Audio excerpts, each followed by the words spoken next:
Hello, Twitch. We are back for another week of Mayhem in Space with this interesting mix-up mashup of World of Darkness. It is, by New World of Darkness, or Chronicles of Darkness reckoning, it is 6,000 years in the future of the modern Knights Chronicle. And humanity has spread out across the stars, across multiple galaxies, star systems, planetary bodies, and the World of Darkness went with them, first in secret, but then about 2,700 years in, the veil completely fell apart. Now supernaturals, well, at least in Eden system, live openly. But as far as the Expanse systems go, they are a part of a quickly shrinking minority of systems.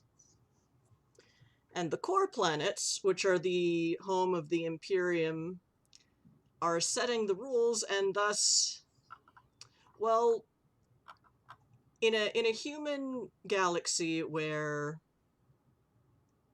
most of the systemic isms are done away with, except classism, it's really helpful to have supernaturals as a scapegoat. And it is actually illegal to be a supernatural entity in the core systems.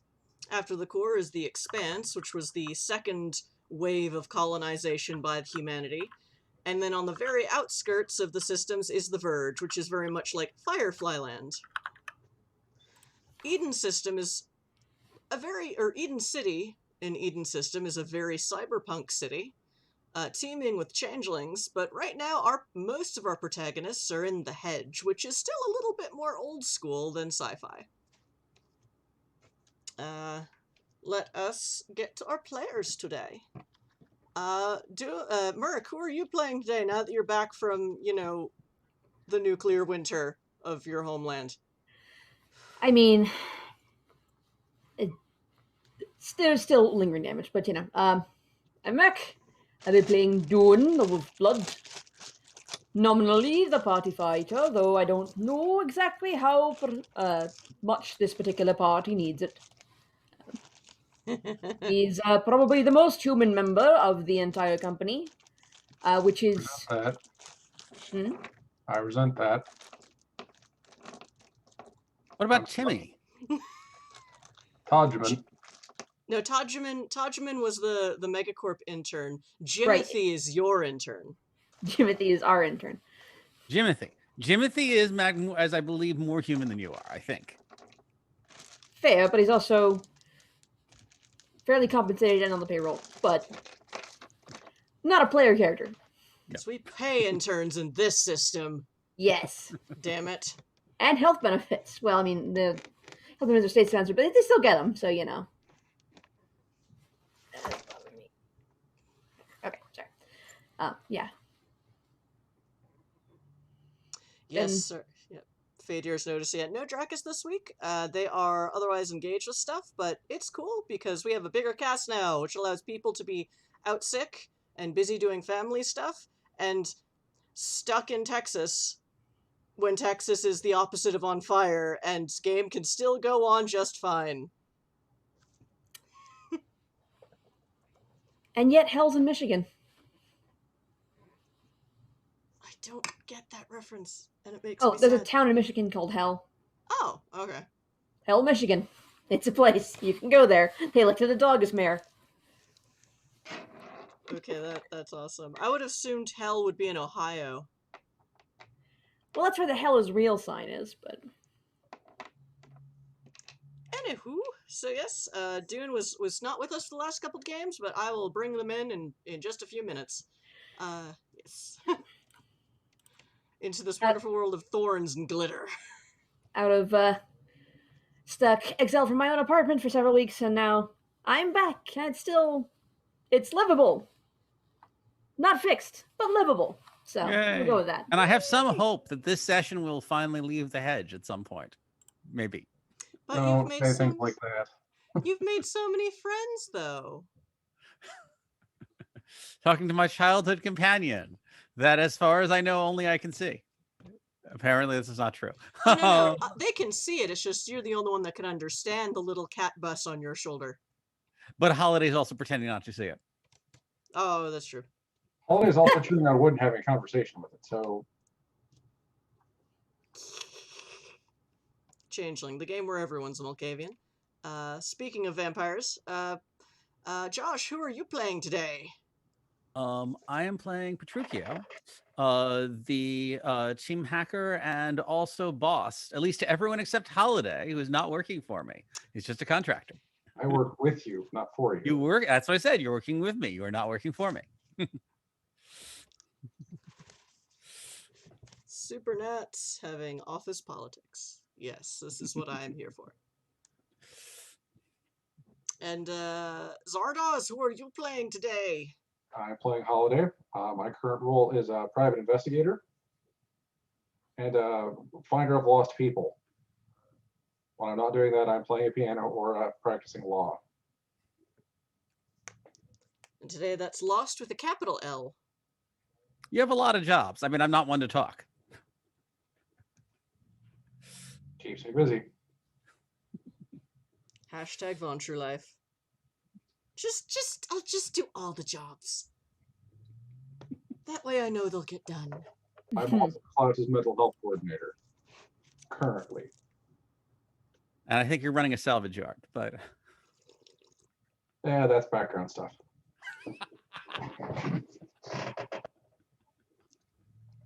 You know, in Eden system, there's a lot of flexibility to start a side hustle and have it accidentally turn into a business.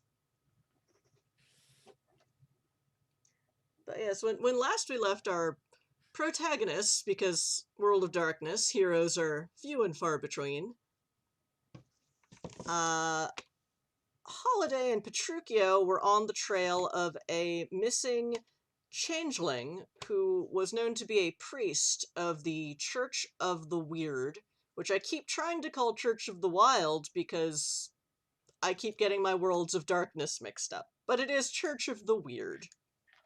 Weird with a Y. Yes. In tow they had a Sungrazer, another changeling contractor that's generally a ship jockey, let's say.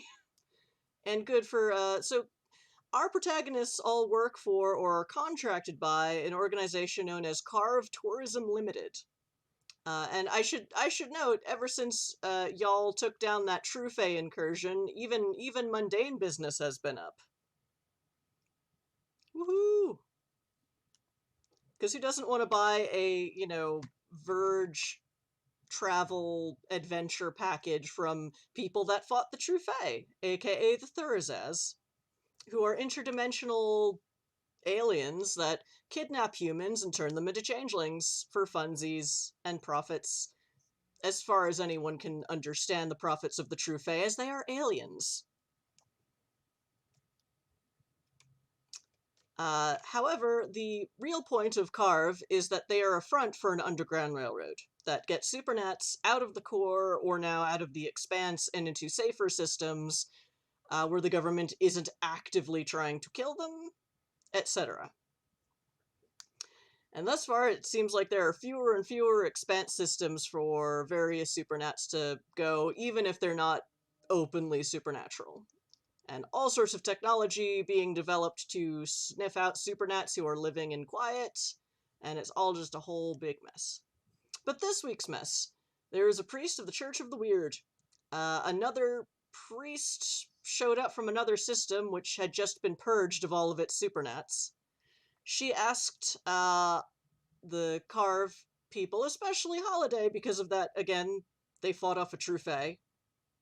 That's pretty nifty. And asked to retrieve this individual because A, she was new in town and doesn't have all the contacts she would usually rely on. B, because of her recent arrival, other members of what is in this system a tiny Church of the Weird suspect she's behind his disappearance, when really, as far as she said, she couldn't care less about holding political power or running the church here. Eden City especially is absolutely teeming with changelings. The courts are all redunculously powerful and well-funded by whoever. To the point where goblin fruit grows out in the city streets of the mundane side of the city, not just the hedge. It's a little ridiculous. It's a little OP to be a changeling in Eden's system. But for that reason, while the Church of the Weird is a great source of comfort and strength in systems where it's illegal or almost illegal to be a changeling, or other kinds of supernats are also welcome, they just don't really need to be that powerful here because changelings aren't actively being persecuted. So far. And since the mayor of the city is an out vampire, it's like, well, that's probably not going to be a problem. Maybe. You know, especially a Carthian mayor. Like, they're very much into everyone has rights and such, which not all vampires agree with, but there you go.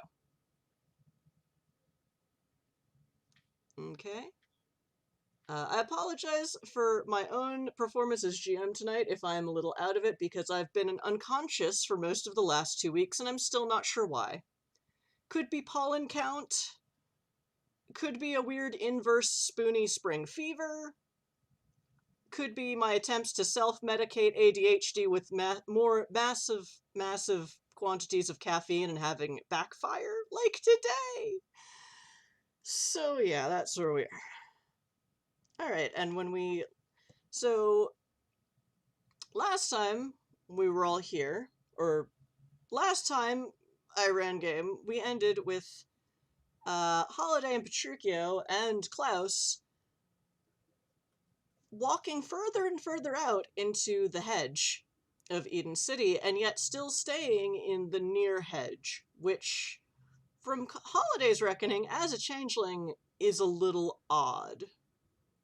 Whether or not Holiday's been out and about in the local hedge, most of the time there's a certain amount of time when you're walking through the weird the near hedge, which is like a mirror reflection of the mundane geography. Plus lots and lots of green thorns and no sunlight, but just kind of a light, sunny green sky. All of your senses are just super enhanced or just more vivid. Everything, colors, sounds, tastes, smells, everything is more vibrant.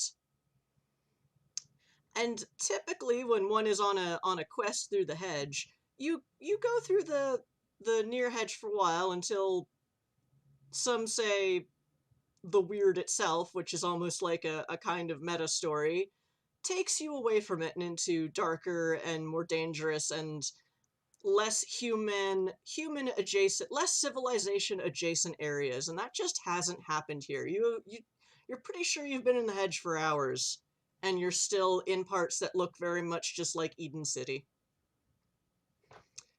And then following a trail of actual, like, wood chips and splinters from the very boring furniture in the apartment where your target was kidnapped from by somebody.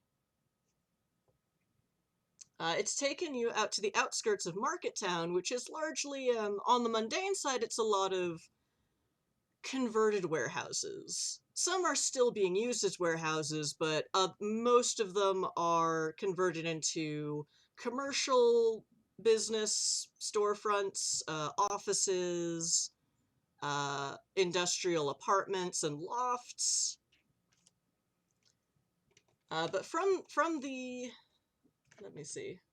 From the hedge side, you came upon you basically came to a sudden stop in the hedge where it was just a wall of vines that just sort of went all the way out in either direction from you and up, and estimated possibly encompasses a city block. Which, as a New Yorker, as your GM is a New Yorker, a city block is pretty big.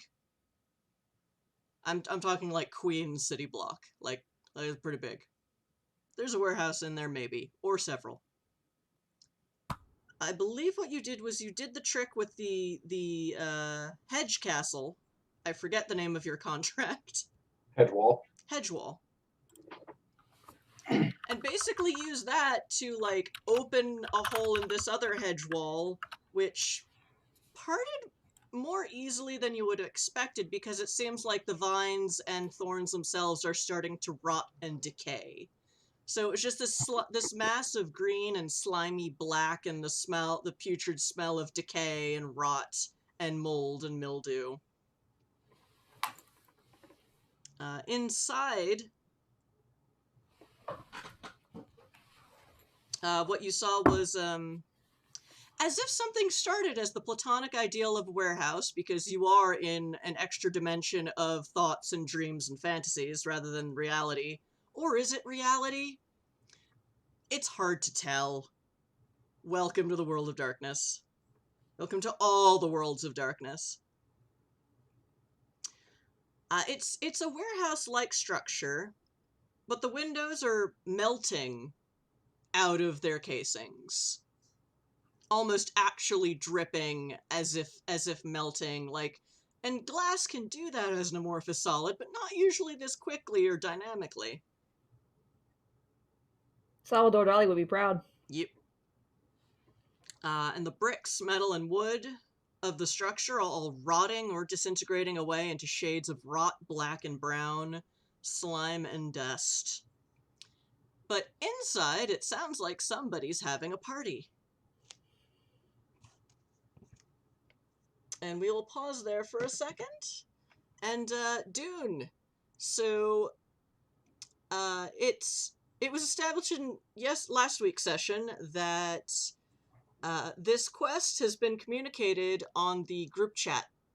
Mm-hmm. So you are aware your companions are in the hedge. I suppose they didn't learn anything from the last experience. Well, they are trying to track down a kidnapped person. A kidnapped changeling. Again. Changelings just keep getting kidnapped. It's just kind of their deal. At least in this particular setting. What was I doing that I didn't go with them?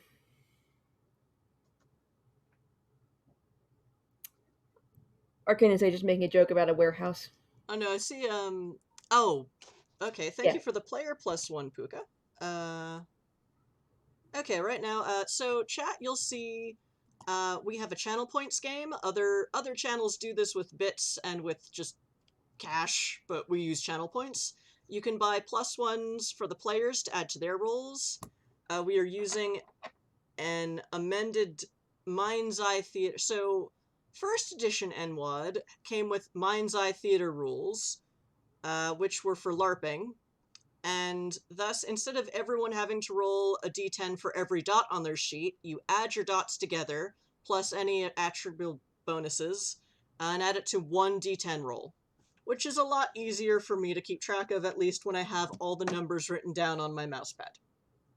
So one success is an 8, and they go up by 3. So 8, 11, 14, 17.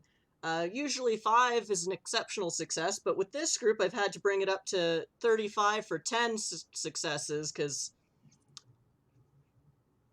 this is the magic of Twitch. I am very convinced that there's a reverse kind of evil eye thing that happens on Twitch that makes players succeed at rolls because the audience wants them to.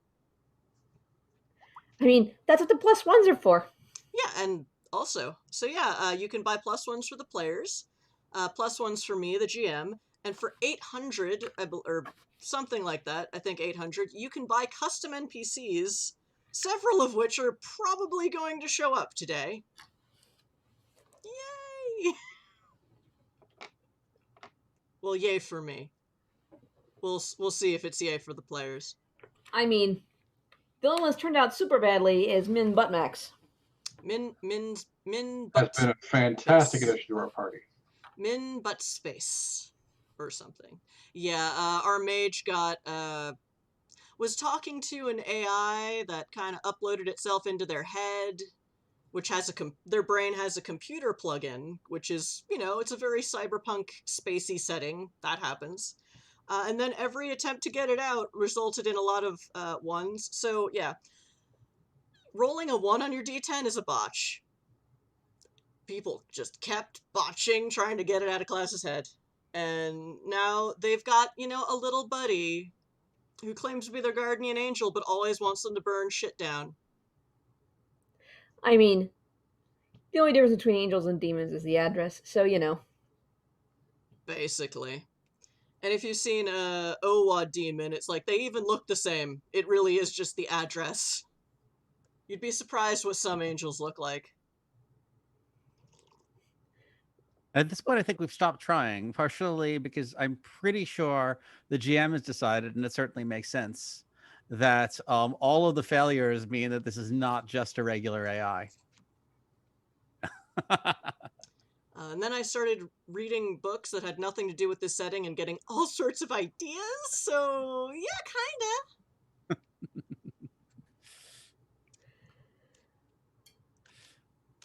So, yes. So, oh, I know what to do. So, Dune, you're aware of what the party is doing. Does Dune want to help the rest of their friends and co-workers? Or is Dune just sort of, nah, it's the hedge? Well, to be fair, the hedge is not really Dune's particular area of expertise. But if the party is in need, then he's certainly not going to ignore them. However, he will bring his cold iron knife because he doesn't go into the hedge without it if he knows he's going into the hedge. It is Friday, so all of your weapon. Wednesday is weapons cleaning day or Thursday? Wednesday. So yeah, everything's nice and sharp and clean. Well oiled and ready for work. Yep. Yeah, I know we're gaming I know I have to run game cell phone. I'm running game. So if you'd said me that when I wanted you to remind me, maybe I wouldn't have started running it late. Technology. So, Dune, you have this inkling, but unfortunately, the group text seems to have stopped once they were all in the hedge, especially when people in the hedge look at their cell phones and see and hear fractals, and sometimes taste them. Tastes like the color magenta. Fortunately, I know of a person who might have a sudden inkling of where people are in the hedge, and I will open up with a text chat to Orchard. Ah, yes. Hello, this is Orchard. Can I help you? Yes, Orchard, I'm looking for the rest of my teammates. They seem to have gone into the hedge, and I have lost their whereabouts. Oh, very well. Yes, they are still investigating the matter that I was already investigating because this kidnapping seemed to coincide with a CCTV blackout in that neighborhood. In the whole neighborhood? Well, in that small area, in a couple city blocks of Market Town, where the kidnappee was kidnapped from. I have still not located this person in the mundane world, so it is possible they are still in the hedge. I am not yet sure. Can you give me a direction for my compatriots in the hedge? Yes, and Orchard gives you a cross streets in kind of far off in the outskirts of Market Town, like almost into the place where it starts becoming a bit more suburban, but not quite. But mass transit here is excellent, so getting there is very easy. Yep. So I will load for bear. That includes the cold iron knife and the pulse rifle. And I'm going to take public transit, armed to the teeth. Yep. Well, fun thing about Eden system is basically it's just open carry. One of the things about being a Casablanca for Supernats is everyone who's a Supernat is potentially a walking, living weapon. I note I did not say breathing because I want to be sensitive to kindred vampires. But in that case, it's kind of dumb trying to make any real weapon illegal.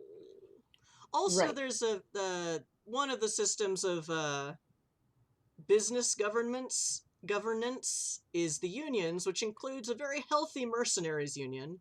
Of which I'm a part. Yes, and that spans all systems, supposedly. Maybe not all systems except the core, because they are usually used to keep track of Supernats until the Supernats took over their own unions, like you do. And my Right. train of thought completely derailed. Thank you, brain. But Where am I? the Dune is carrying a lot of weapons, even for Eden City. Yeah, you're wearing the biggest of big trench coats. The big, heavy trench coat with the trench coat space, but even then, there's only so many ways to disguise the suspicious lump of a long rifle. But you've got a badge that designates you as Mercs Union, and the local Eden City police generally respect those. And to be honest, the Mercs are kind of more trigger happy than the cops around here, because this is a semi-socialist, semi-paradise. Maybe. But yeah. Oh, also, instead of a standing military, there's a local merchant marine, which may or may not be entirely staffed by space pirates And smugglers. and smugglers. It's fun. Somewhere between Casablanca and NASA from Black sails. Black Sails. Thank you. The GM has no I brain. mean, Nassau? Nassau. Sorry. You said NASA, and I'm like, the National Air and Space Administration? Well, there's also NASA in my city or near my city, and I'm like never like wait, how do I pronounce each one? It's like there's a Bogota in New Jersey where anyone from California would come and say, "Oh, Bogota is no." The East Coast is weird, y'all. We pretend we're the normal, but it is often pretended that we're the norms or we're the and we're not. We're just not. Anyway. So yeah, you easily find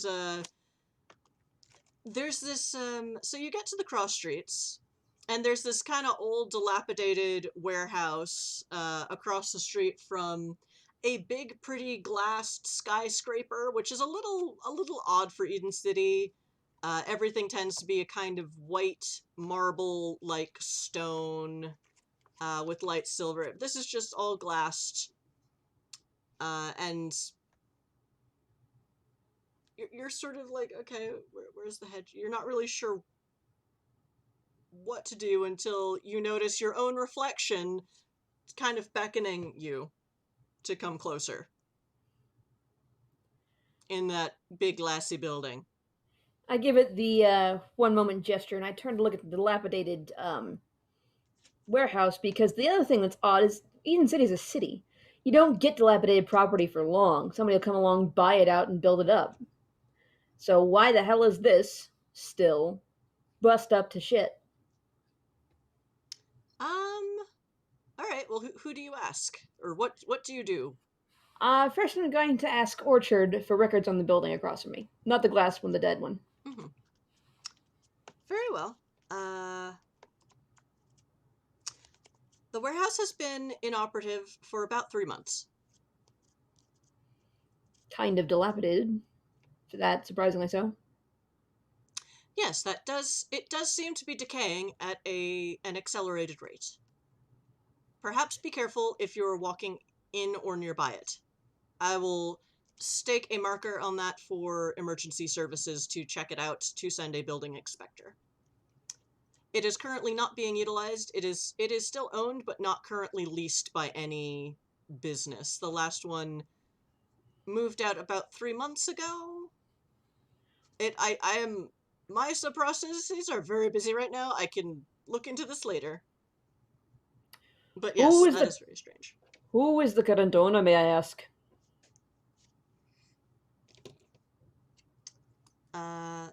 Processing. The current owner is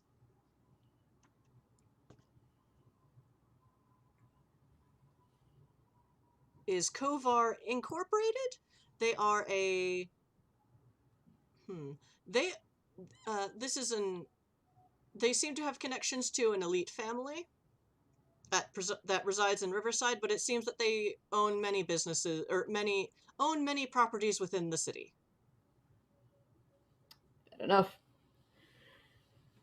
Thank you very much for your help, Orchard. I may be crossing over to the hedge in the near future, so just be aware of that. Yes, there is And a doorway immediately to your left, and immediately to your left is the reflection of you beckoning you into the building, which that's not suspicious. I give the reflection a one more wait a second gesture. And then I walk over about halfway across the street, not all the way across the street, but like halfway close enough that I can hopefully get a good whiff of the building, see if I can smell anything weird. Oh, it smells just gross. It's just decay and mildew and rotten wood and yeah, Dune's own background. It smells a lot like in the wolf country.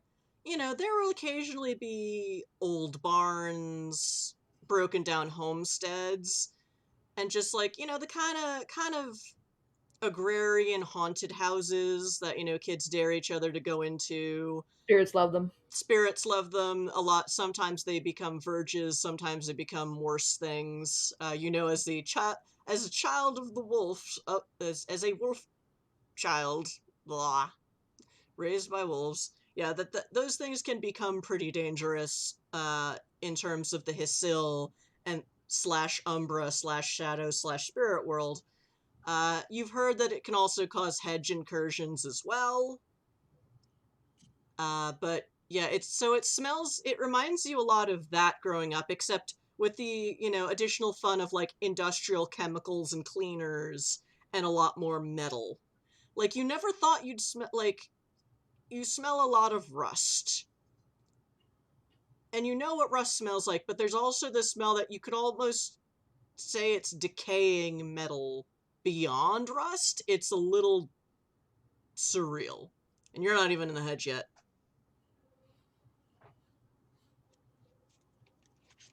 And also just this kind of tinge of rotting vegetation. Which could be something inside the warehouse or could be hedge adjacent. Fair enough. I'm gonna go over to the glass-fronted building where my reflection is probably gesturing me to be impatiently at this point, like, come on, dummy. And I'm gonna pull out my silver knife and I'm gonna point at my reflection and I'm gonna, you know, do a get the fuck out of here gesture. And the Dune in the mirror just gives a very Welsh like just steps back. I'll put the knife away and then step forward into the gate. Like I'm not gonna be complicit in my own fetch here. I'm not that dumb. Fetch? What? No. My reflection does not get to be me in the city. Fuck off. Fadir, Fuck off, bastard. Know what you're capable of. Fadir might have other ideas because he just bought an NPC. Oh god.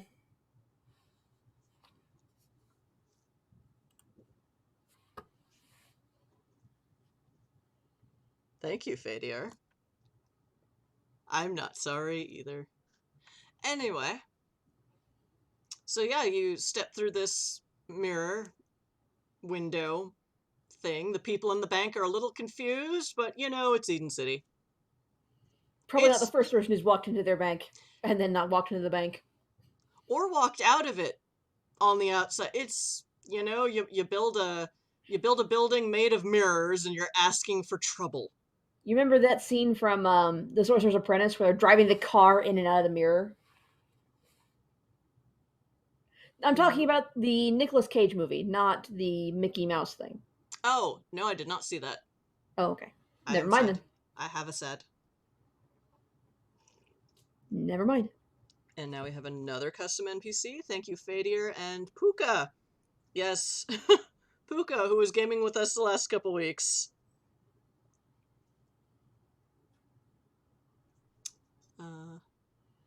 An aquamarine dragon, what eats people?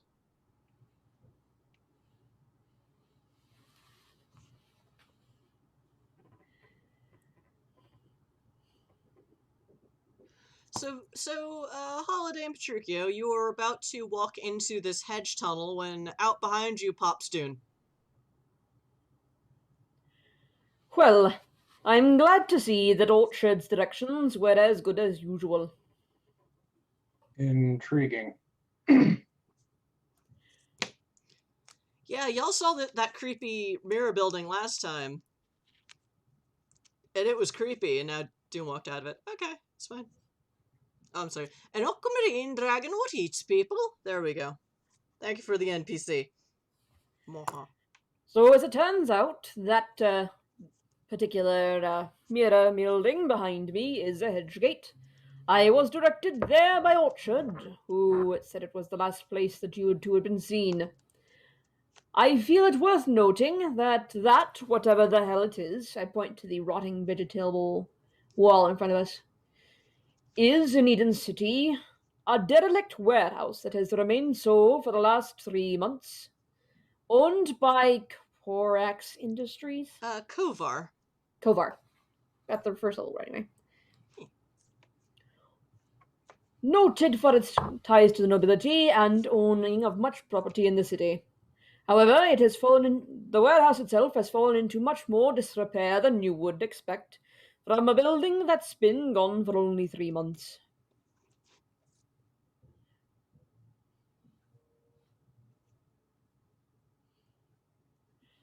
Now, it's not my place to say, and I don't know particularly much about the hedge, but it seems to me that some sort of whatever a spirit in the hedge would be that has mouldering or perhaps decay as its signature may have taken up residence. However, it's not a spirit, or my aunt would have taken care of it, because she is. Come on, you stupid. I'm sorry, my seat cushion is not liking me right now. Sorry. My aunt would have taken care of it because she is very much on top of the spirits in the city.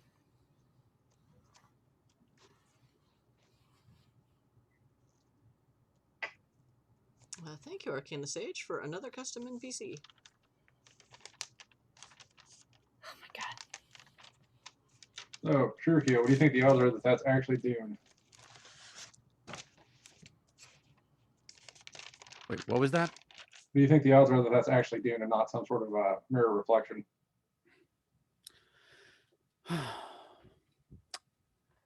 Oak here seems Your to reflection of. I don't know.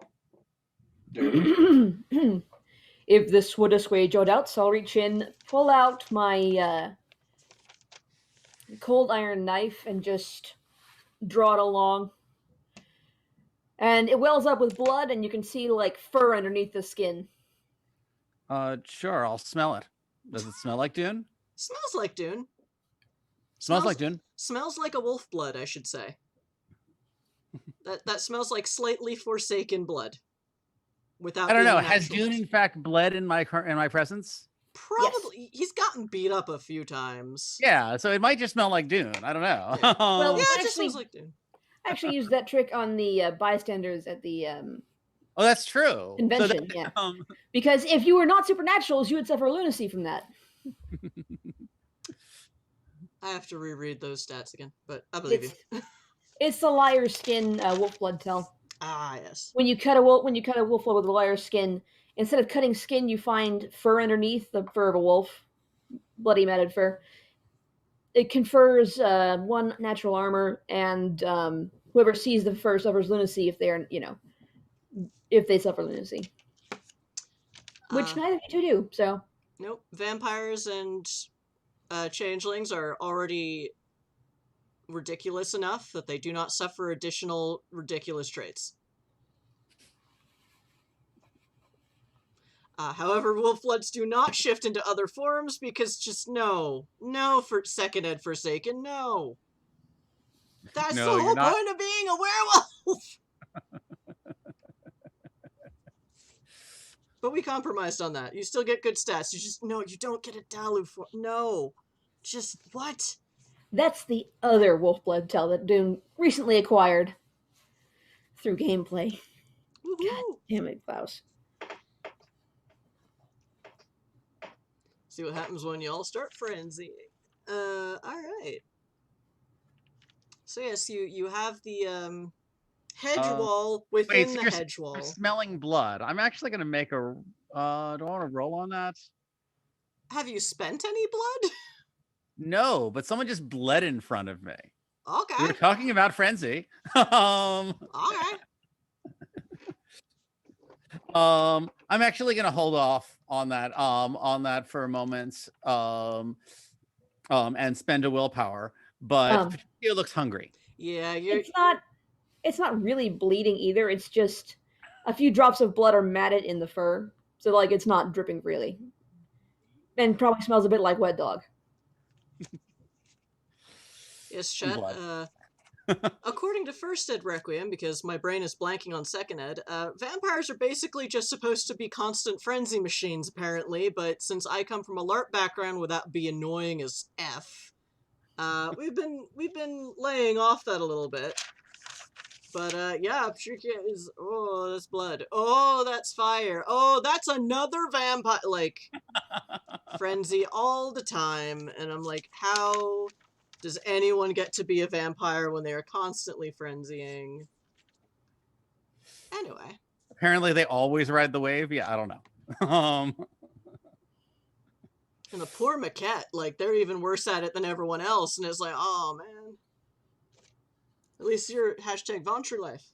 So yeah, y'all are standing at the opening of this hedge gate, which is which a hedge gate has.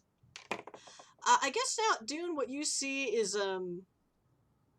Holiday. The hedge wall that you created kind of happened inside and then kind of burst the other one out of the way because it was just rotting and falling apart and just kind of awful. So Dune, what you see is a hedge with bits of hedge on it that are kind of blackened and decayed and rotted and slimy and gooey and ugh. Meanwhile, this newer hedge wall, newer and healthier, is already starting to show, you know, the edge of thorns and leaves and vines as they get closer are starting to slime up. Now, I don't know much about hedges, as I previously said, but I do know a fair bit about vegetables and how fast they rot on the ground, and that's a bit too fast for even unnatural vegetables to rot. Unnatural vegetables. A new band name. Unnatural vegetables. Thank you for the points, Voodoo.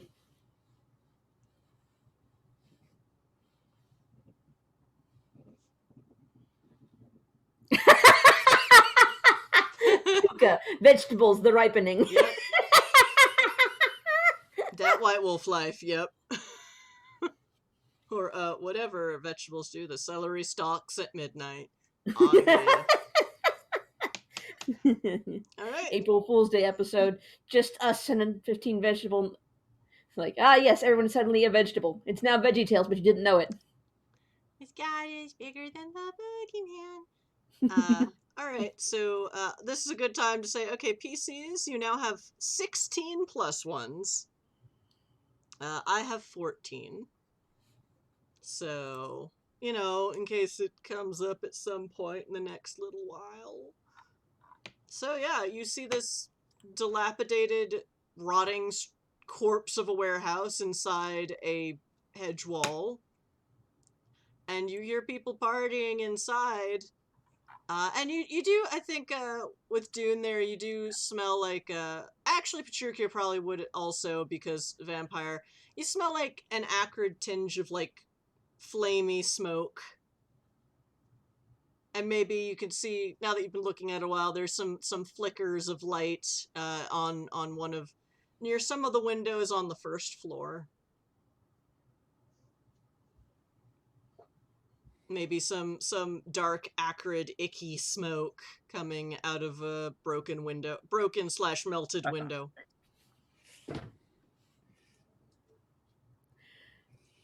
Acrid as in sulfurous, or acrid as in like, is it burning plastic? Is it burning, you know, sulfurous chemicals? Does it smell like fireworks? Does it smell like war zone? Does it? This would probably just smell like Yeah, it smells like burning vegetation and like things that shouldn't burn, but are. Definitely the heating, there is a chemically smell to it as well. Whether they're burning it or it's just nearby, you're not sure. It doesn't seem like the building is on fire, though, because that would be a very different kind of situation. A lot more screaming for one. Yeah. All right, I am going to attempt to be subtle and try and see if I can sneak up to one of the windows. Okay. Let me look. Because dexterity and stealth are two of my best stats. Woot. Oh wait, I was thinking of anything else. Literally anything else. Okay, so that's dex and stealth. That's a 12. Ah. Alright. That is 2 successes. And roll for...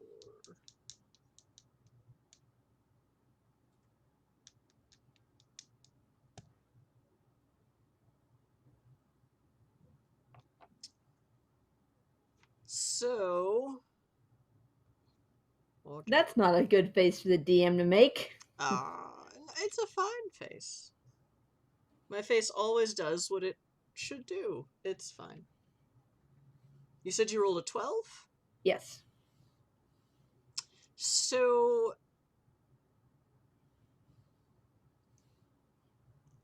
Dune, you creep up and, low to the ground for a Welshman with full of weapons. You managed 6.5-foot tall Welshman full of weapons. Yeah. You manage to keep the clanking to a minimum as you clank your way very quietly up to this window.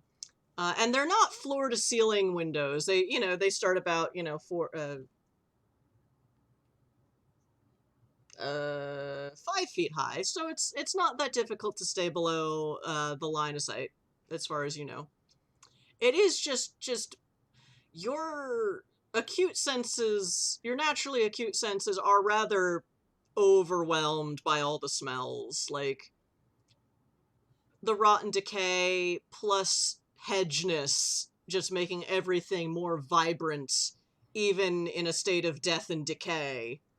Just this whole place stinks of death and decay, and it's what? Charming. With that wonderful tinge of industrial chemicals and rotting vegetation, which is not usually what you see in warehouses, or smell in warehouses, but okay.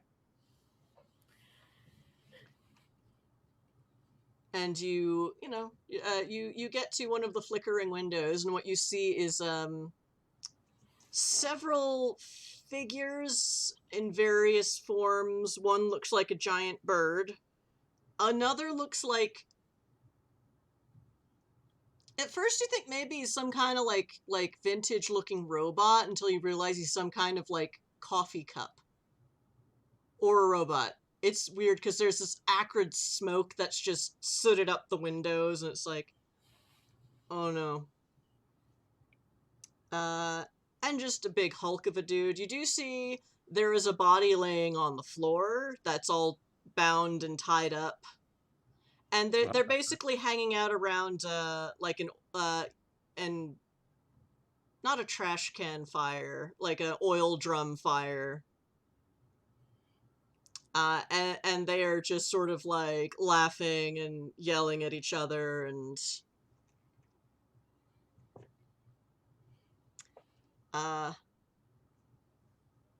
unfortunately, their pet dragon got a 13 on his perception check.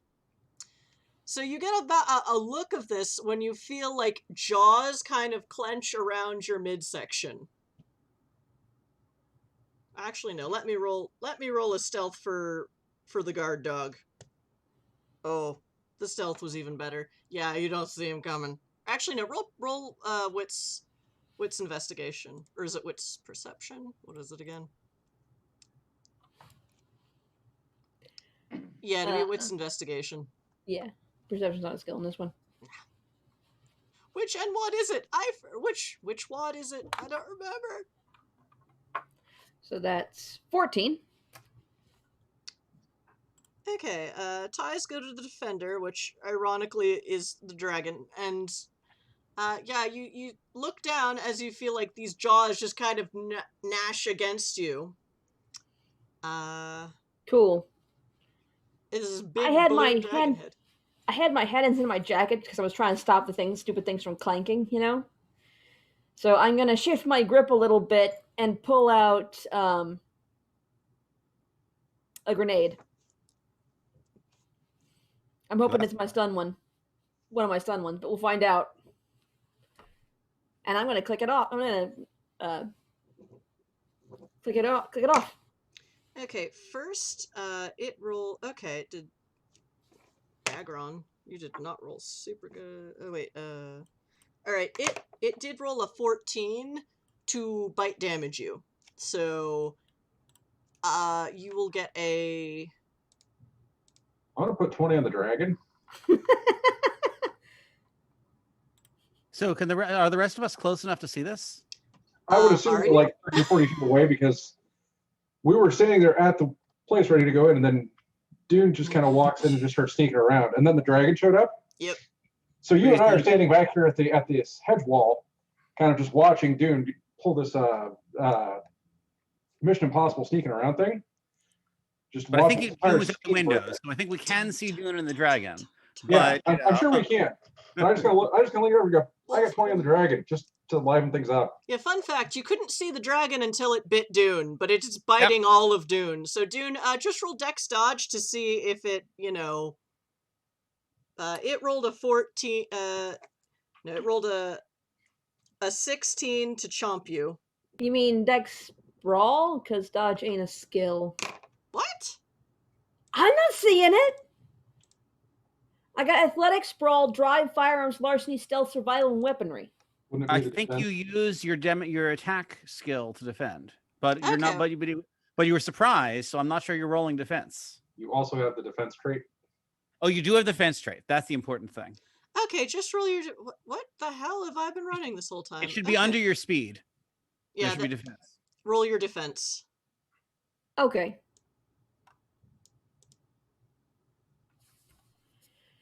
Okay. That's your... That... Lower of dex or with That, ladies and gentlemen, is a 1. botch. Or no successes. Yeah, no. With all my bonuses and shit, that's a 4. That's a 1 success. Okay, the dragon Dramatic rolled... failure. The dragon My rolled... defense is the low of is Dex plus Athletics because for some reason I only have 1 in Athletics. Okay, the dragon rolled a 16 to bite you, so take 3 lethal. Should be wits plus athletics or dex. It says on my sheet, defense is the lower of Dex or Wits plus Athletics. So Dex is lower, so it's Dex plus Athletics. Yep. Oh, so you add athletics to defense, or is Yes. it athletics plus? Okay. Yes. I thought that was a little low, because just defense? No, it's Dex plus athletics. Yeah. Fortunately, I also have armor, natural armor, so Okay. I take off. How does armor work? I thought it added health levels, or does it give a bonus against damage? Or does it soak damage? It soaks damage. Where's- Okay. I have a book somewhere. Then I soak 2 of the lethal, and 1 lethal goes through. Okay. Because natural armor plus armor. So it goes chomp, chomp, chomp, chomp, chomp. So the dragon definitely tastes blood, but it's not nearly as much blood as you might have expected from Yeah. a huge dragon bite. And now Dune is in its mouth with a grenade in hand, which may or may not be a stun grenade. I don't know. We'll figure it out when we get there. Let me open up the grenades. You have multiple grenades, but you didn't keep track of which one it was which. I had my hand inside my jacket. It was pinned in place when it got hold of me, so I reached for my grenade pockets, but I'm not 100% certain which pocket I got. Okay, Because my arm is in a very awkward position, all I can do is this. how many kinds of grenades do you have? I which have ones? stun. I have the regular lethal grenades, and I have one with the nanites that eat through shit, but I don't remember exactly what shit they eat through. Give me a second to open that up. That's in the mechanics document. Then I'll roll a d12. And we'll randomize it. Yes. Materials. Papers, come on.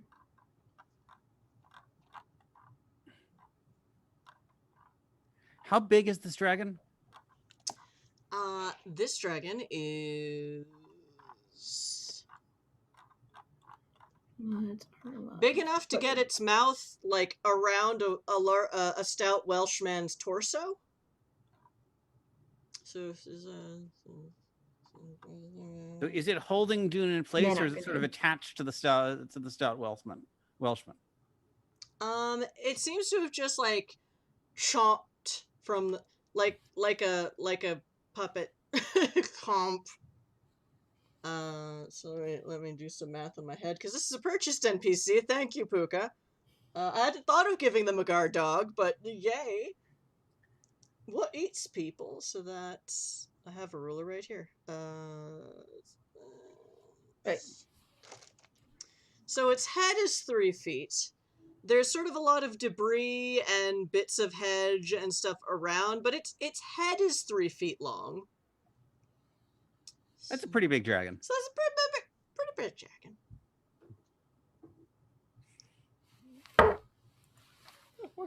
Oh, actual Dracus, do not worry about these NPC drops. I've got it handled. Oh, we'll just say, so basically, Holiday and Petruchia, you just noticed that Klaus is not with you? I was going to tell Klaus to stay here by the hedge, inside the guarded portion of the hedge. Klaus is not even there. You don't know Jim, if that's a glint of grenade, you realize if you grenade yourself, 1, it will hurt, and 2, everyone will know you're there. Well, I'm assuming comms are up. So I randomized it with a d12, and I know what kind of grenade it is. How many rounds does it go off, Dune? I would like to note that the head, a 3-foot head, is smaller than a horse's head. So make it that true.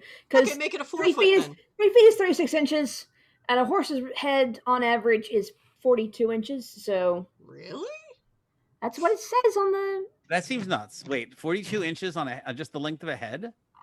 Hang on. How big is this horse? I mean, everything's bigger in Texas, so maybe it's a regional thing.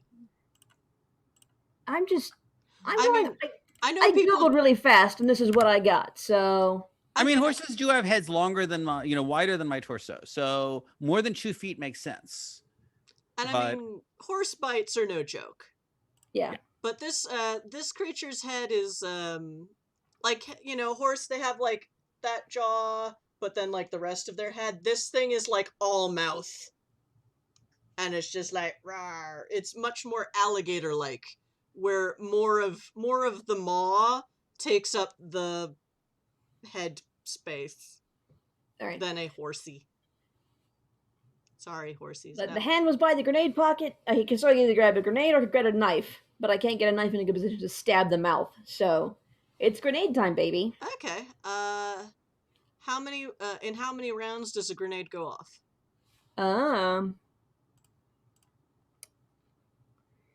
Don't worry, Dracus. Your character just wandered off into the hedge while high on caffeine and God knows what else. I'm sure everything's gonna be fine. With an AI in your head that's telling you to do the bad stuff, I'm sure you'll be fine. This one says 3 rounds, I think. Okay.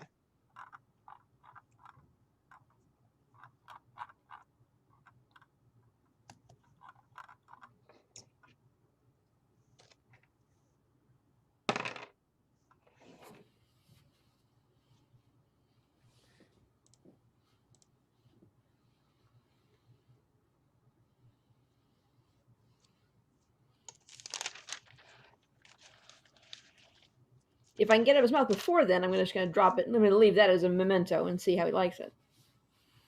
But I think it is safe to say we are now in combat. Oh yes. So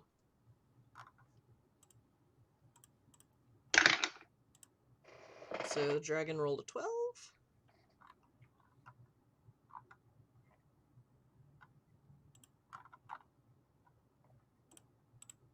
Okay, Holiday and Patricio, would you mind also rolling initiative, even if you're just gonna watch and take bets? Just so I can No, keep it all straight. I have an 11. Okay. All right. I have a 14. Okay. 10. I really like poop tonight. How loud is this combat? It hasn't actually been that loud yet, but it because the dragon's not making a lot of noise, because it's a good Okay. stealthy dragon when it's not eating. And Dune had all the air driven out of him when it crunched on him. There was probably kind of a kind of noise, but not really like. And you saw a grenade come out, but it'll take a few rounds before it goes off. Where is the grenade? Is it just in your hand? It's in my hand. Okay. Next round, I'm going to try and cram it down the throat. I figured. So, initiative goes Patricio, the dragon, Holiday, and then Dune. Sure.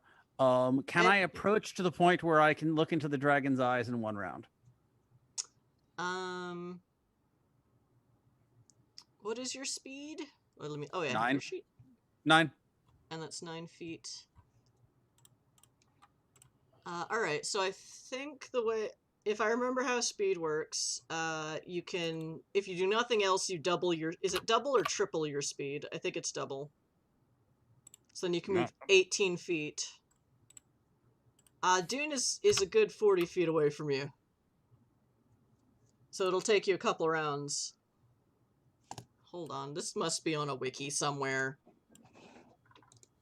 You sure Is that how it's speed deep works? dark? Yeah, I don't know. This is why I should find someone to teach me celerity, but never mind that. Celery speed! Oh, I'll go ahead and declare my action because it's not going to be relevant. I'm going to make a list and check it twice.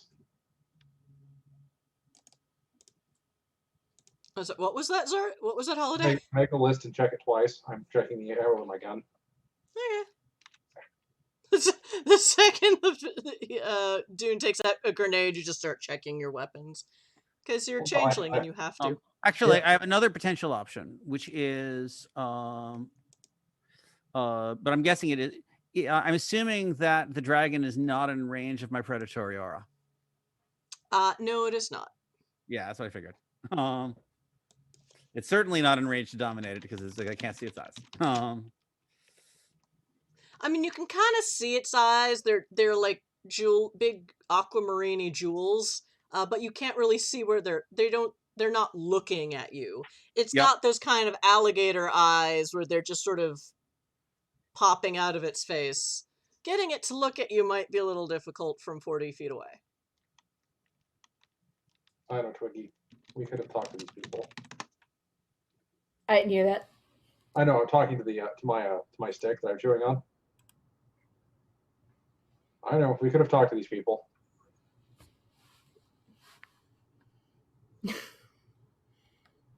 I mean, it doesn't seem like they've stopped the party yet. Well, it depends on what other people want to do. Okay, let me take a look at this. I just wanted to get the lay of the land before we, introduced ourselves, but no. Guard dog.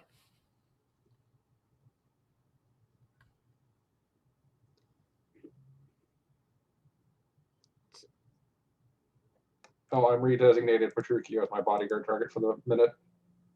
Okay. Since Class isn't here. Class is fucked off. Whoops. Right. All right. The what I'm getting on the internet about Requiem speed is a little weird. Patricio, I will if you're just gonna run, I'll say you can get there in one round. Sure. Will that be any louder than the stuff that's currently going on? Well, you don't have a grenade, so probably not.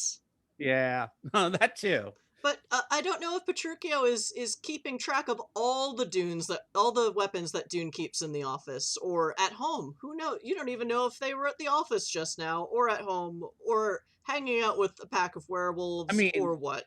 my default on Dune is a grenade because Dune loves grenades. But and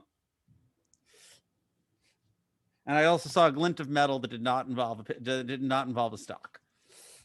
But yeah, no. Or, you know, me go to the jamming it front arm. somewhere. Great, Which I've would run have into done like that grenade a knife. range. If it involves me getting blown up, I will not be happy. I'm walking slowly as I'm checking my ammo.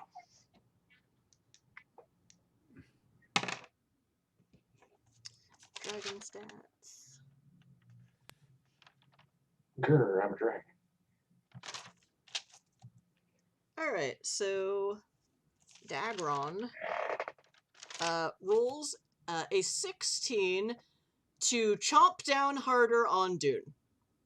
All right. Because it's the aquamarine dragon which eats people.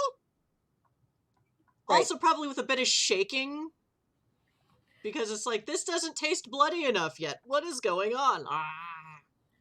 Well, I'm going to defend again, apparently, and I'm going to do better this time because I'm going to spend a willpower and a point of plugins combat, because I have those. Yes. And also, this time I'm not surprised, so... Nope.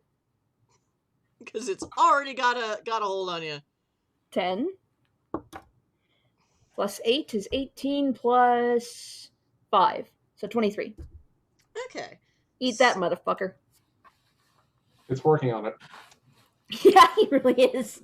See, you can feel the jaws clamping down on you, but you Wiggle. wiggle, basically. You wiggle defensively, so as it's shaking you, you are shaking in the opposite direction, kind of like when a cat wants to get out of your arms and you just sort of move its weight so it can't get a jump, and the cat looks really confused when you do that.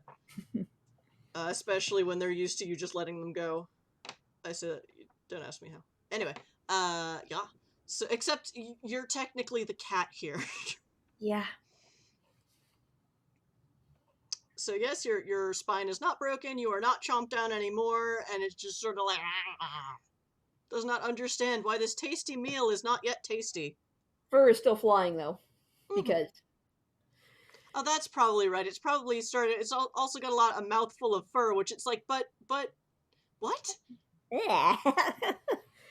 It didn't look fluffy. It was wearing a lot of trench coat, so who knows? And this is the hedge. Alright, so the dragon has gone. Next, Holiday. Your turn. I checked my gun and I started walking towards the dragon. Okay, are you gonna also try to do a quiet run? Oh, I'm not running. I'm walking. Okay. Oh, Petruchio, I should have made you roll a. Are you trying to stealth run? Sure. If Okay, I can in fact roll stealth, then I will totally roll stealth. Yeah, dex stealth. Yep. I assume you're a vampire and you are trying to de-escalate. Yes. This is Petruchio. And I haven't like frenzied or anything. At least not yet. So that is 8 on the die. Plus dex stealth is that should be 5.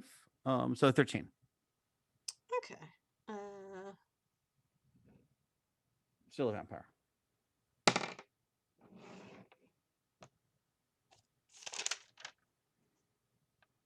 Only 13 for stealth is what got us in the first place. Petruchio is not particularly stealthy, but it doesn't. But they are. She is competent in it. What did you roll again? I rolled a 13. A 13. Okay, so that's 2 successes. Yep.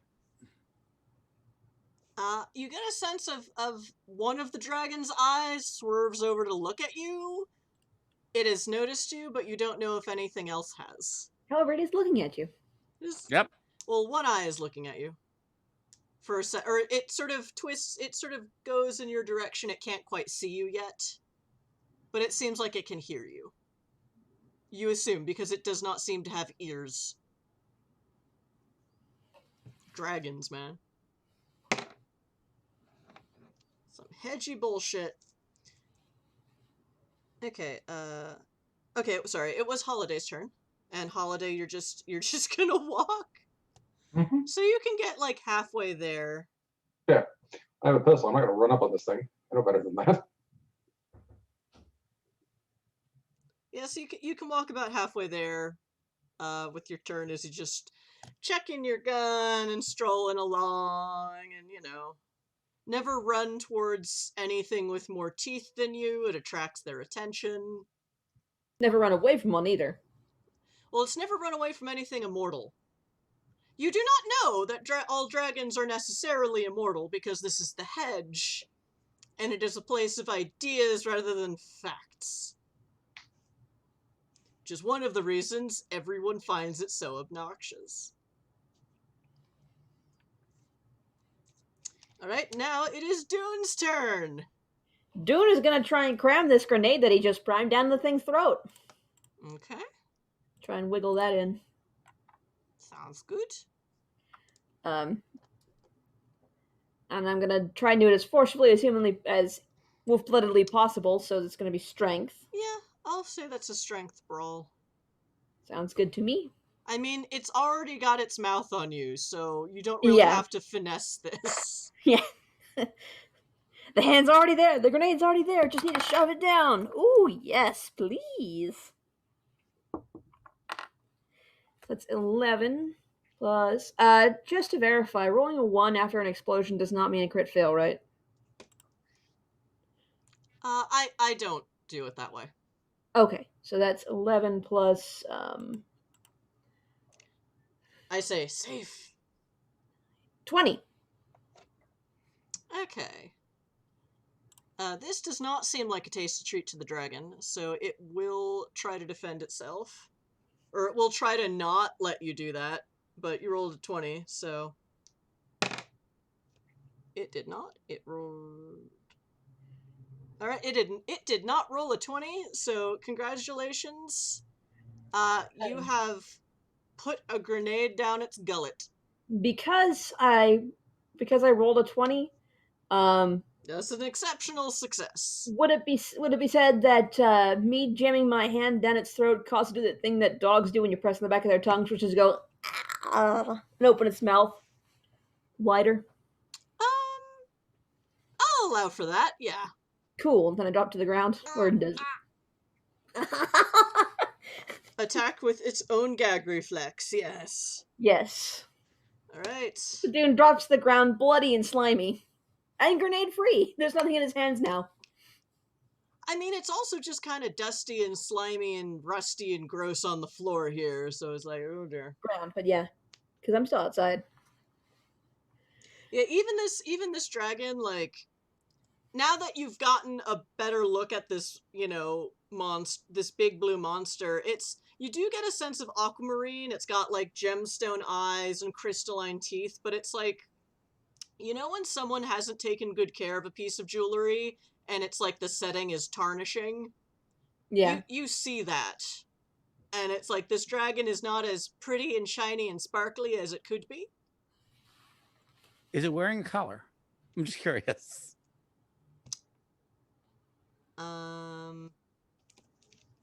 It is not, because that would make it harder for it to swallow.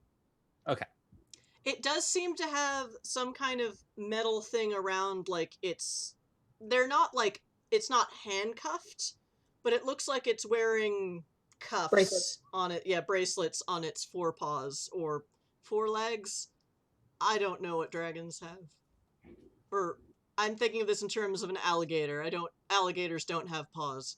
I don't think. Claws.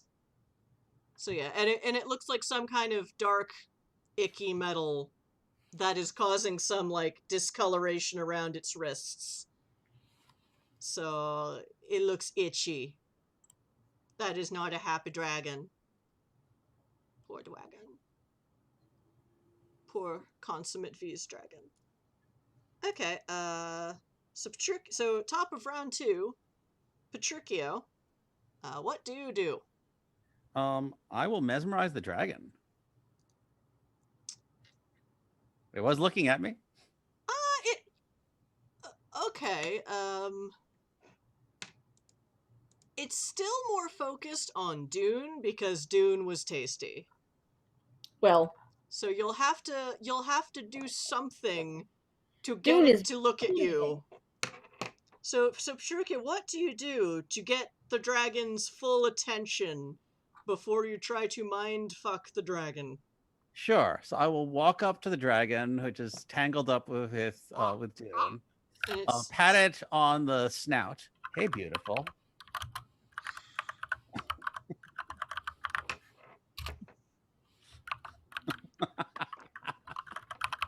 who's your big pretty boy or girl? We don't know. Who's your big pretty NB? And then I will try to mesmerize it. Okay, now it knows you're there and is. Sure. So that's a 9 on the die. That's not a 10. So we don't always roll 10s. As much as the GM complains about this. And I'm doing int plus expression plus dominate. I still haven't actually spent the experience. I've just marked out how I'm going to. No, Puka in the chat said the dragon's pronouns are snarl chomp. So that's going to be 4, 5, 6, 7, 8. Plus 9 is 17. Okay, so you're using mesmerize first. I'm using you always use mesmerize first. Yeah. So I'm using.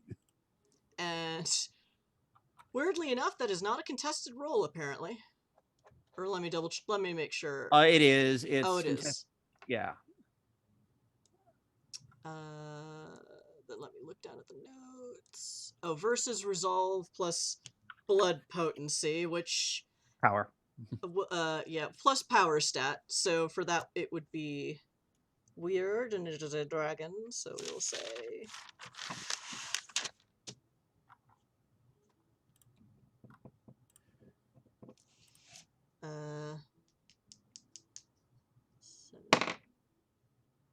Okay, the dragon rolls a 14 defense.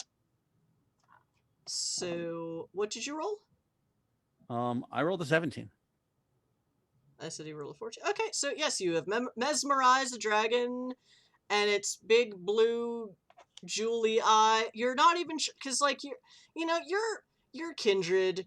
You're used to doing this to like people, not imaginative constructs. So you're kind of more used to like having to look into my eyes and pupils and irises, and this creature doesn't seem to have those.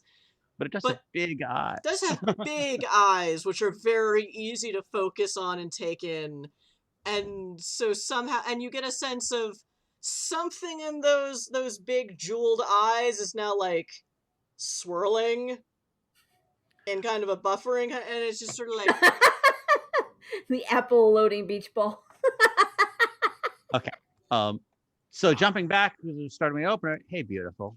Run away and vomit.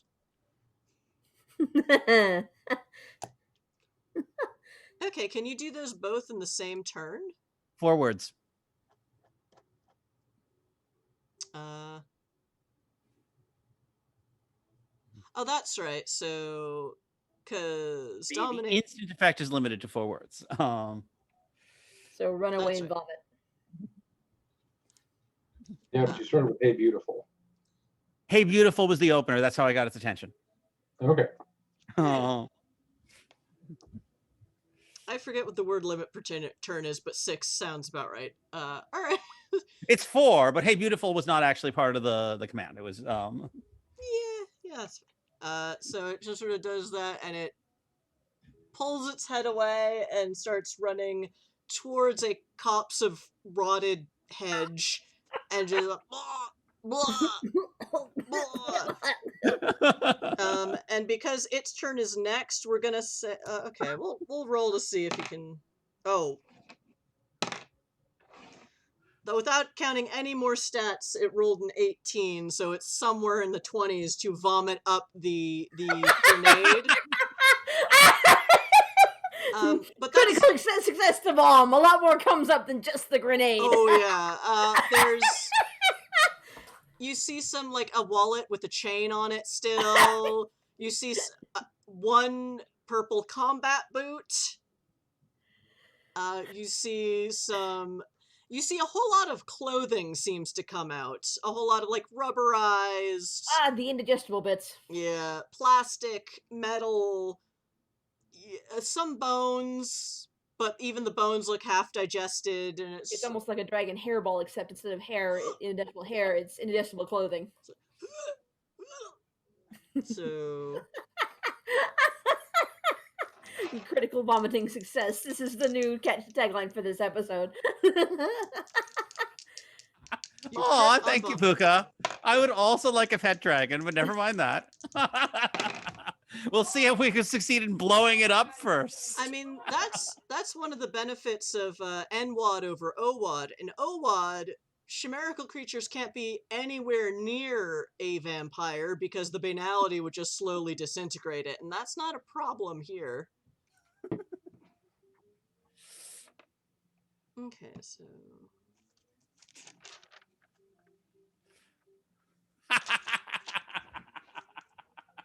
Holiday, having seen all this happen, you are halfway towards the scene. What do you do? I'll keep walking. Nonchalant. Just gonna fly casual.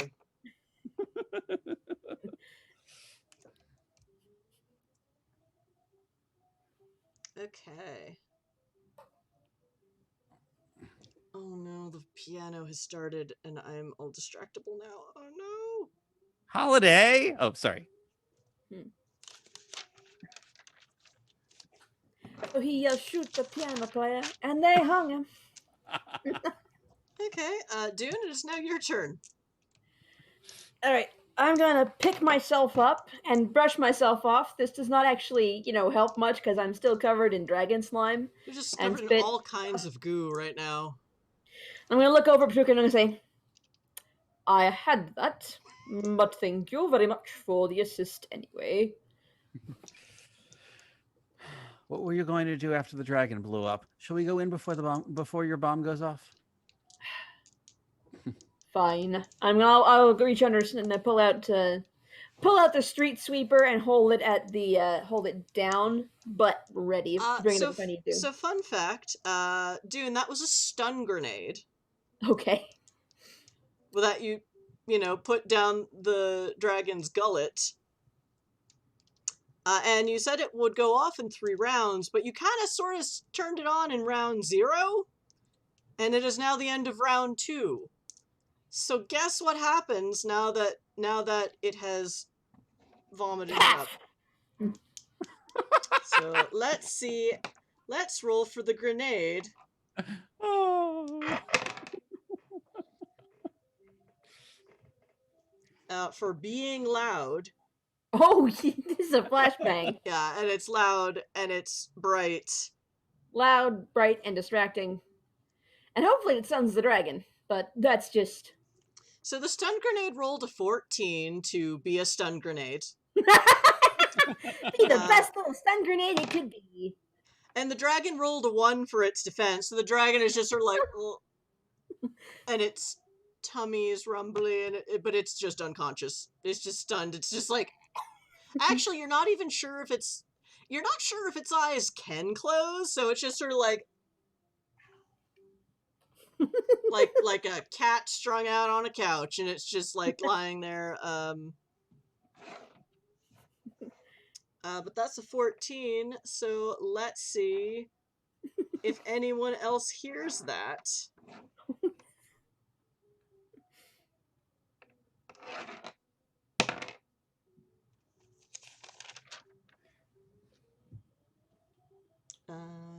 Blah, blah. That's a 9.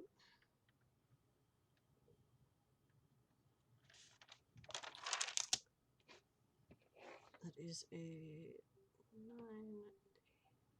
I'm sorry, math. Shiny rock math. Speak for yourself. I have a glimmering metal math. Matter of fact, I have jingly metal math when I roll more than one die. Woohoo! So the flashbang goes off. The dragon is stunned, just sort of like having been mesmerized and then flashbanged in the face. Directly in the face. And then you hear all of the kind of mirth and merriment inside the warehouse suddenly stop. Record scratch. Record scratch? No, you know, the record scratch. That kind of noise. Not even the noise, just sort of... You suddenly realize after the flashbang, there's still a and you're like, you get a sense that people are now looking towards the window, maybe, and you start hearing footsteps. Yeah, the window that the flashbang was on, but the dragon ran to the opposite corner to throw open the cops. No, it didn't. It was didn't it? run that far away. Oh, okay. It ran one round. Fair. Well, well, I mean, it ran at like regular speed, and then had to spend the rest of its turn throwing up, so it can only use some of its movement. True. Because, you know, the shiny vampire told it to vomit. I didn't want to kill the dragon. I didn't know what kind of grenade it was. That too. Just be glad it wasn't the flesh-eating nanite grenade. That would have been bad. Well, it's even a question of what would have happened to that in the hedge with the hedge beast. Sentience. This is the fun thing we play with in this ridiculous mixed setting, and this is what I like. But stun, you know, I rolled it was a stun grenade. That's fine. All right, so you hear footsteps coming towards you, not at a brisk pace, but not a run. I'm gonna press myself up beside the window so they can't see me. Okay. Catbus, can you distract them and not get caught?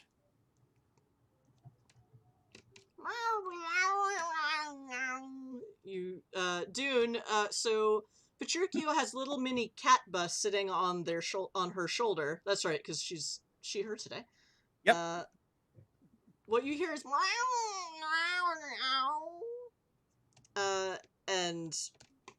but what Petruchio hears is, I will do my best. And it just sort of starts floating off in a kind of weird undulating cat bus way with all of its little legs going. Because Sure. cat bus flying through the air. I'm just going to assume it's we'll the head. hide and try to make a stealth drug, because if it can lure them out, maybe we can sneak in and rescue the prisoner. Yeah.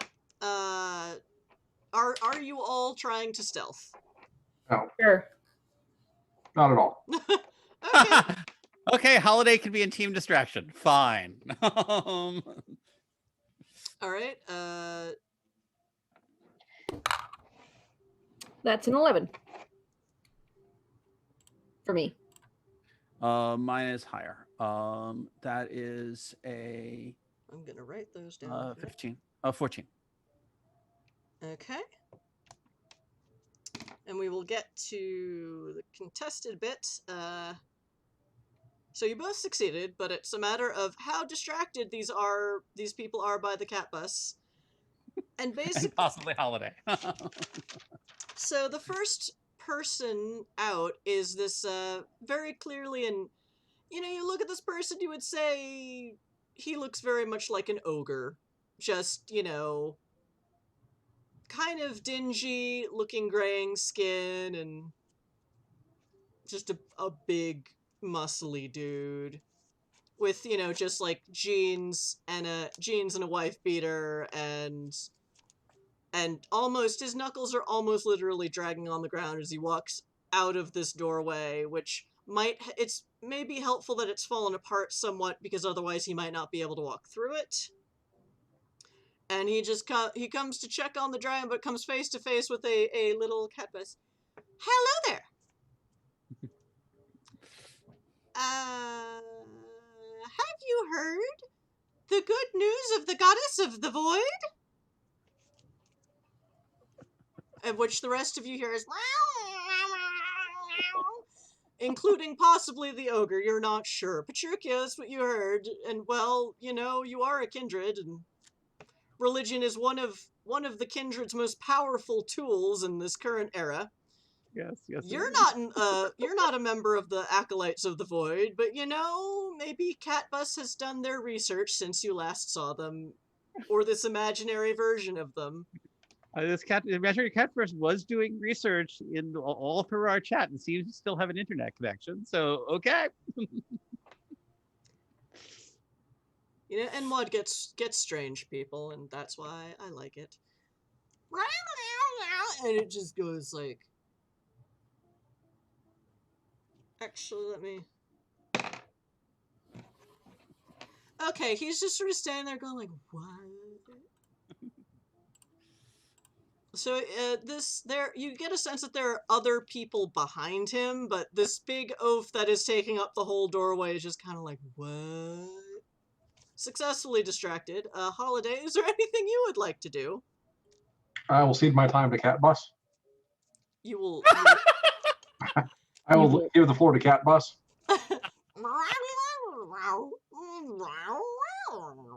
That's fascinating. Petruchio, the cat bus is going on about, you know, how the goddess is love and hate and destruction and creation, and the great maw of space trying to destroy you, but it is also the source of our life. But in its little tiny voice. And the rest of you just hear. Are there any other ways in other than the door that the ogre is blocking? There are so many windows, and a lot of them aren't really full of glass anymore. And just holes in the walls. So it would probably take a dex roll to get through stealthily. But you could get in while the cat bus is distracting the ogre. Sure, I will attempt a dex plus stealth to sneak in and not have someone notice me getting in through a broken window. Yeah, there's like the broken window's a bit high off the ground, but you find one like a few feet away that's like it's have you ever seen a building where the wall next to the window frame has crumbled away, but for whatever reason that window pane is still in place? Yeah. So yeah, it's tight. Petruchio is not carrying any heavy machinery or weaponry or anything, right? Right. No. So she can get in what is your dex stealth roll again? Let's find out.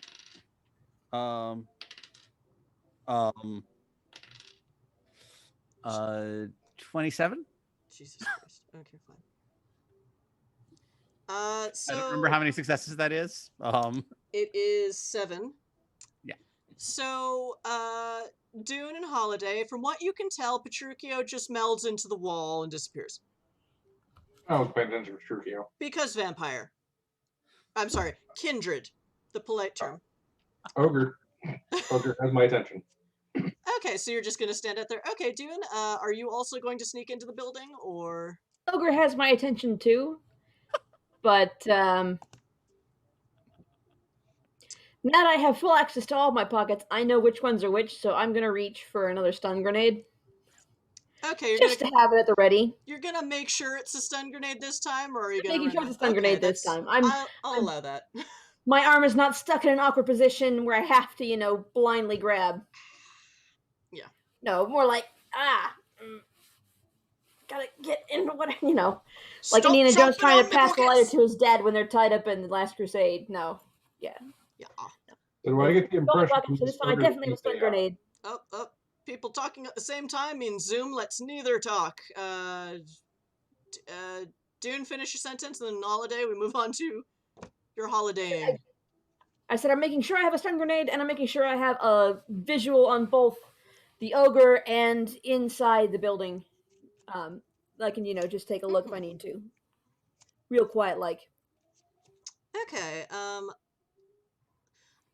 there are still a few figures around the fire, but they're not. Their focus is all on the door, where it sounds like a few other people have walked over to, aside from the ogre, but you only see the ogre. Holiday. Your focus is still on the ogre. Do I get the impression this is a reads with his lips moving ogre, or is this a scholarly ogre?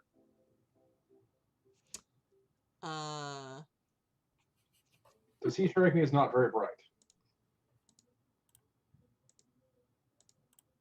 I don't think you have to roll if he's being mesmerized by a small, meowing, fluffy creature in the hedge. Okay.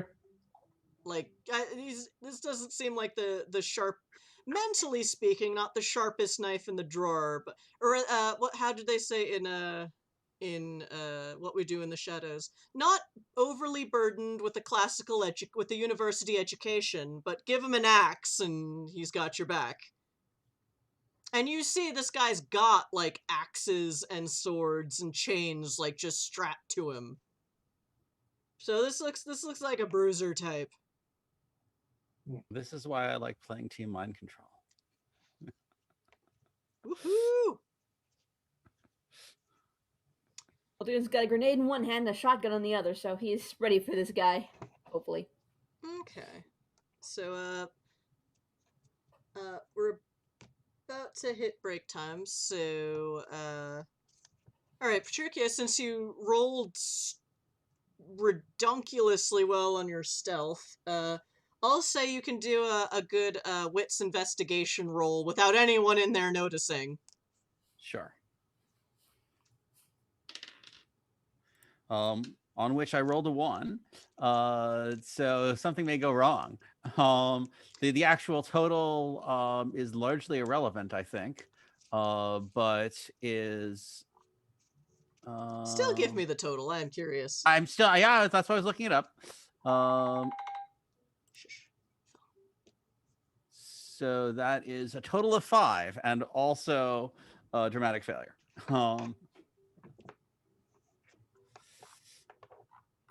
Or botch, as they used to say. You basically just see a cacophony of shadowy figures and you don't understand any of it. You're like, what is even happening here? What are they, Gangrel? Are they Carthians? What is even happening here? Wait, no, we're in the hedge. They've got to be... Nope, you crit failed. Maybe they're Gangrel, maybe they're Carthian Gangrel. This seems like a Carthian Gangrel party to you, because there's like a flaming oil drum with fire in it. Actually, there is an open flame there, and you botched. Welcome to the Do you want me to make a frenzy check? Yes, I do. There we go. Sure. Aren't you so glad you wanted to play on hard or slightly harder mode? Thank you, Josh. Thank you, players. Sure, no problem. And I'll just make it flat. So that's going to be a, this is not an awful time to frenzy, as it were. It's always an awful time to frenzy.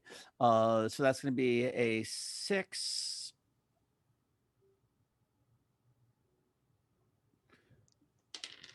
9. I don't know what the frenzy has to meet. That is a success. What is your actually, what are the difficulty modifiers? Is it a big flame or a small flame? It is a big flame. It is a big oil drum full of flamey flames. So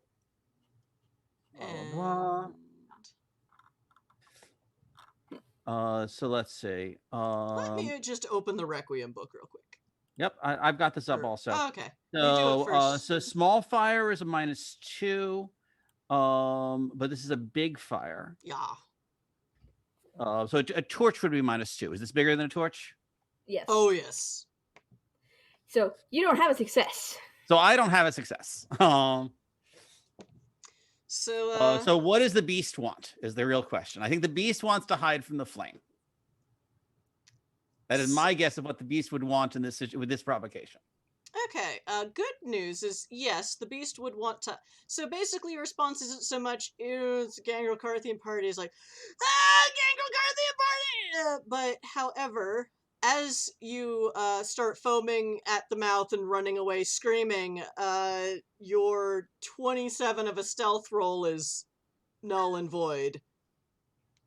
As you will just start booking it up, not back out of the building, because that would be too sensible for your beast, but your beast wants to go across to the opposite wall and start climbing. Sure. At which point the shadowy figures kind of like look and are like, okay, that's maybe not a changeling. So yeah, all right, we have hit break time, and it is possibly a good pause point right before maybe another combat starts, maybe not. It depends on some things, because you know the frenzying vampire hasn't attacked them yet. No, that's not what the beast wants right now. Hashtag Von True Life. I don't attack people. I have people for attacking people. On the other hand, Dune is still bleeding kind of freely outside. Thank you for the extra GM +1, Puka. Downside, he smells like a bleeding dog, so. Alright, so chat, this is where we take our 10-minute chill out break. Please stick with us and feel free to buy things with channel points while we are away for a bit. And think up wonderful NPCs to throw at me and my players, but just so we're clear, I do have an editorial control, but I mean, they're in the hedge. Things are rather flexible right now, which is one of the fun things about the hedge. It's basically wild magic all the time. So yes, we are... So yeah, 10-minute break, and then we'll be right back, chat. So see you in a few.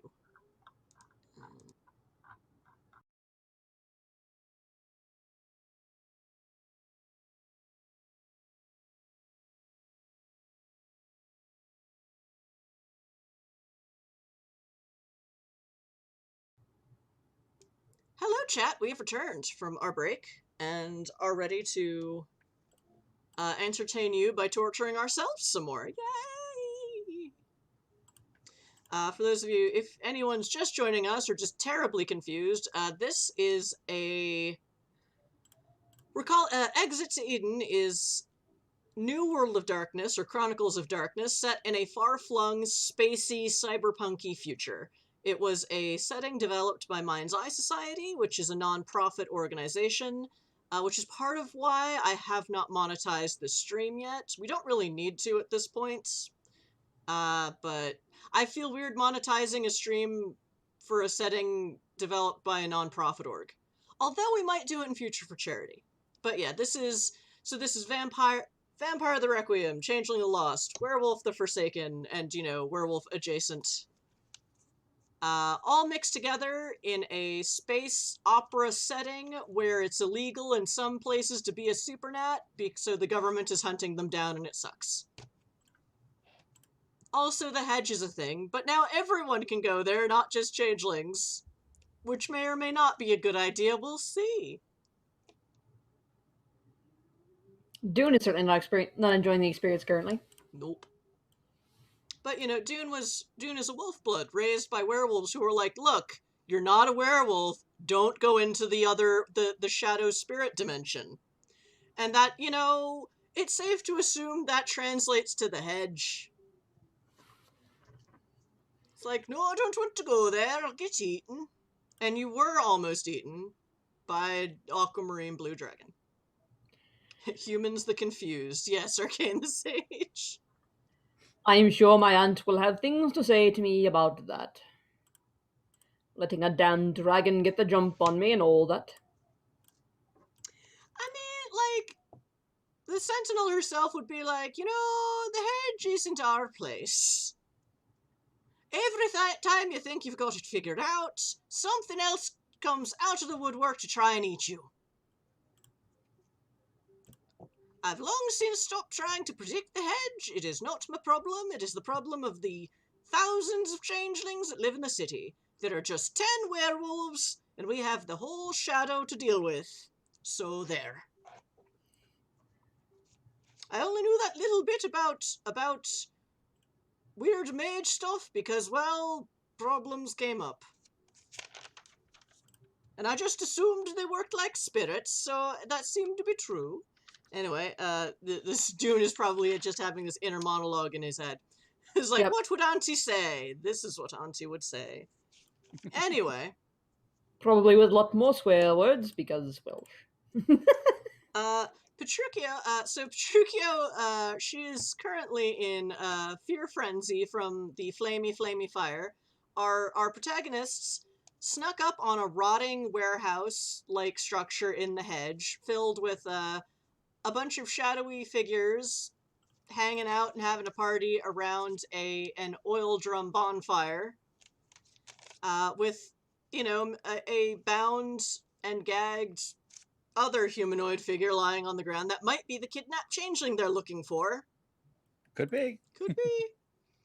But as several came out when their watch dragon started trying to eat Dune, and then Dune tried to deal with the situation with a flashbang grenade.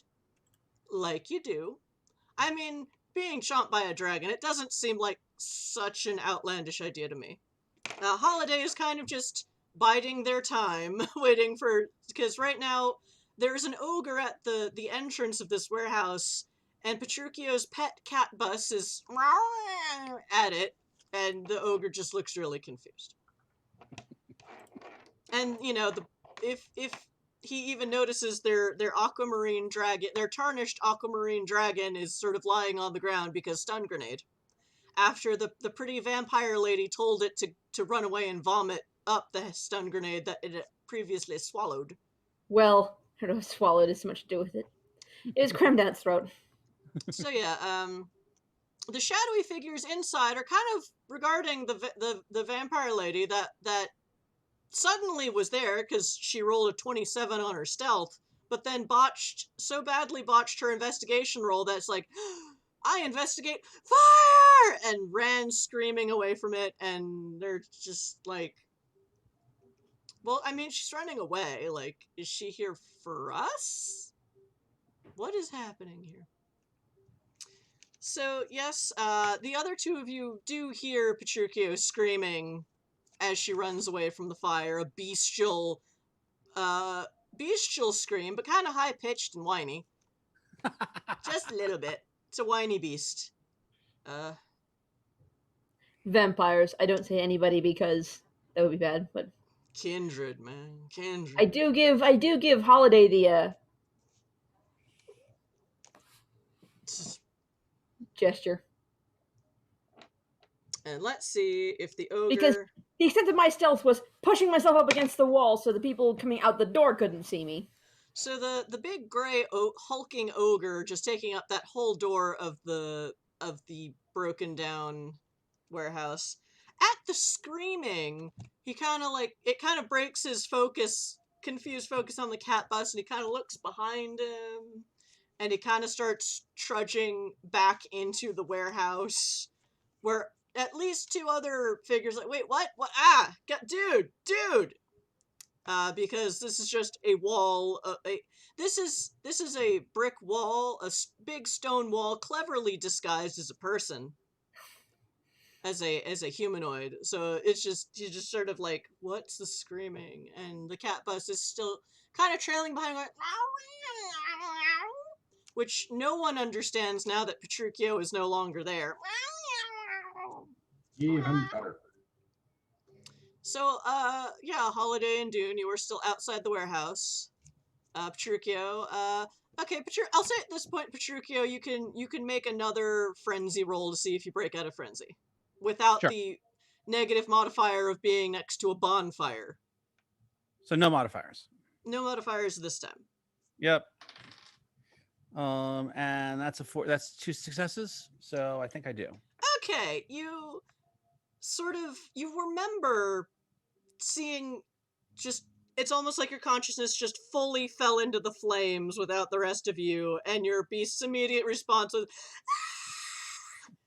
and you remember that, but now you're just sort of sheepishly notice you scrabbling against the decaying wall, and bits of it are coming off under your fingernails, and it's really gross because this whole thing is just decaying on And an also, imaginative level of decay.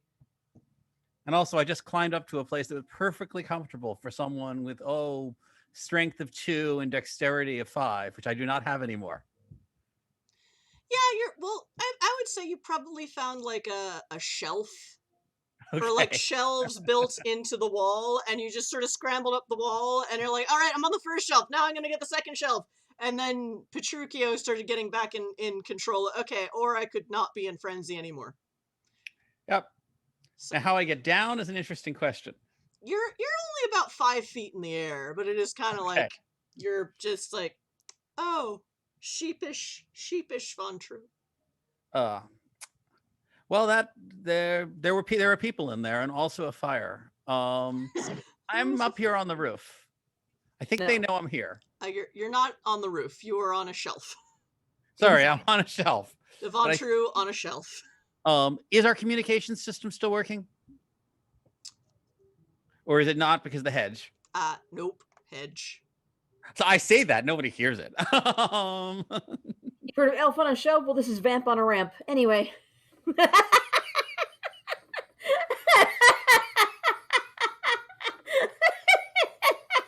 Thanks, Mark. This is why I run this game.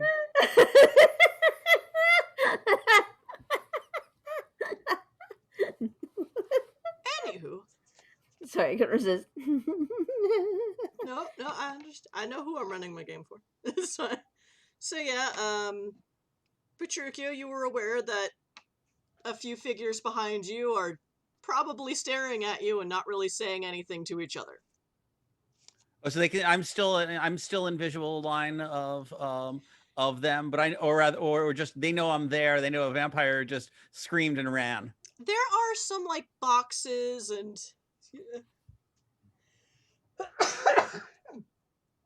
Gesundheit. Pardon. Hmm. There are some like decaying boxes of varying materials and oil drums and cases and broken pieces of scaffolding and ladders and industrials and shelves, some of which have fallen off the walls. But it's basically a clear line of sight between you and the people around the bonfire. Right. Though now that you've resisted, you're pretty sure you can resist bonfire. Part of your brain is like, is it even real? Like, we're in the hedge. Is any of this really real? What am I doing? Meanwhile, outside, Dune is trying to communicate with Holiday mostly by using his eyebrows and then flashing the stun grenade at him. Well, no one is watching YouTube because there was a screaming vampire inside, so what I do want you to guys follow do? the ogre in. Yep. You do. He's enough of a distraction that no one's going to notice me for at least a minute. Yep. Dune, what is your move? How tall is this building? I forget what I said. Let's say it's at least 10 stories tall. It's a big building. It's a space age cyberpunk era warehouse that is falling apart. At least you dare say your knowledge of Dune's lived in various X warehouse areas in the city for a while. You dare say that it's got at least 2 or 3 levels. But the first floor level might be up to like half the building. Yeah. But there's like scaffolding and shelving, and in its heyday there were probably cranes and things moving stuff around. And yeah, inside. Outside is just a shell, but yeah. I'm going to find another window that's not the one that we just made a whole bunch of noise outside of, and post up beside it, and switch my street sweeper for the long rifle. Okay. Specifically the... have it open at this point, might as well tell you. Ranged weapons. The long distance pulse rifle. Okay. Give me another stealth roll. Alright. Oops. Boxes. Sorry. Ooh, that's good. And that is Dex and stealth, right? Yes. Alright, that's a 13. Okay. So we'll just have that be static in case it comes up. So yeah, I see you are I guess you are now somewhat between, like, halfway point between where Petruchio is where there's a vamp on a ramp, and the front door, and then the bonfire is kind of between you and the front door, and it's like, all right, you got a good line of sight.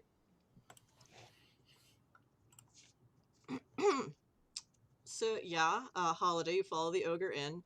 Petruchio, what you see as, it looks like the ogre is walking back in and basically, like, pushing the other two forwards because he takes up the whole doorway. The other two people you see, one of them looks like you could only describe them as a humanoid ostrich. Who's one of the NPCs from a previous game from, I believe, Arcane that did not get used. And basically a coffee cup with legs and arms and a face. Oh, it looks like the soft drink guy from, what was the adult... Pepsi Man from the Pepsi Man games? No. Oh no, the Adult Swim. Kool-Aid Man. Well, there is the Kool-Aid Man, but this one looks more specifically like, the character in, where the Adult Swim cartoon, where there's, like, a ball of meat, and the fries, and the soda cup. I know what you're talking about. Yeah. I can see it in my mind, because I used to watch the commercials for it, but I have never seen it. Yes, that's Fadier's, except it has, like, Espresso Man, right. So, yeah, Espresso Man, so that's another NPC from last week. Wait, espresso or never mind.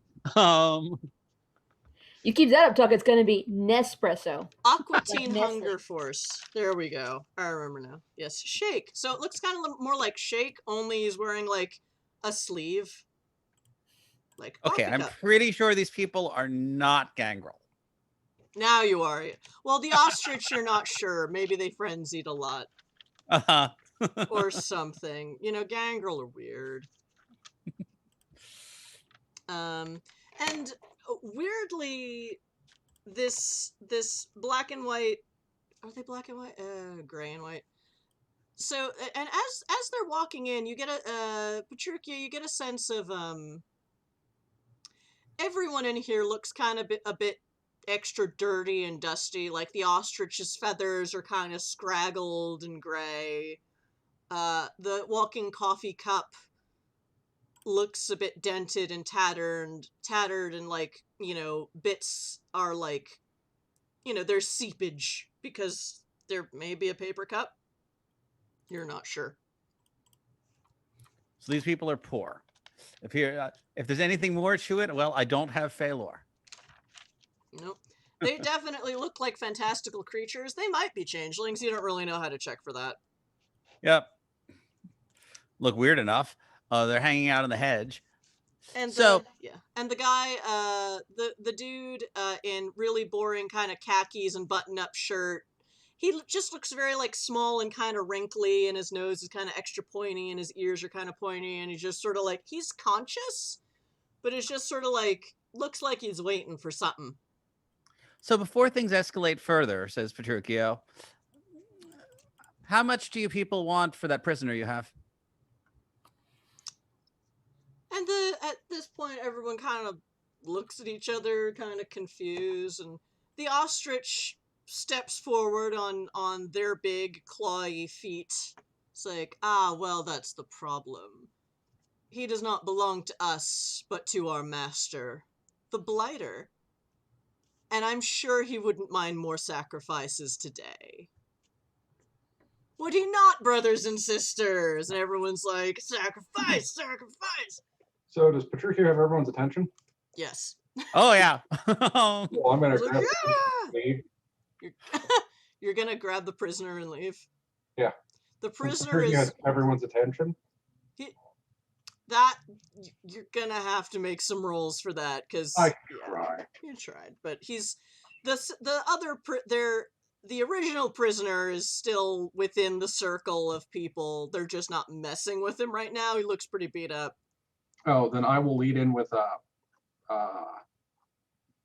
Mask of Superiority. All right. Let me... It is on page 128. Hilarity is about to ensue.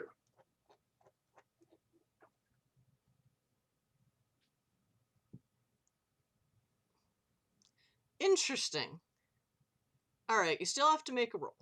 But Yep. it is not contested, so you just do it, and it works. Persuasion plus presence is 8, plus weird is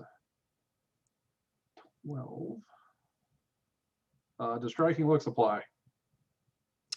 Not in this cantrip.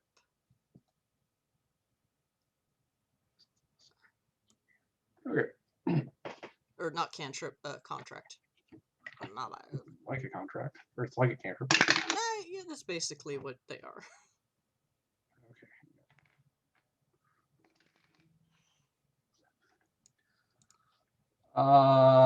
29.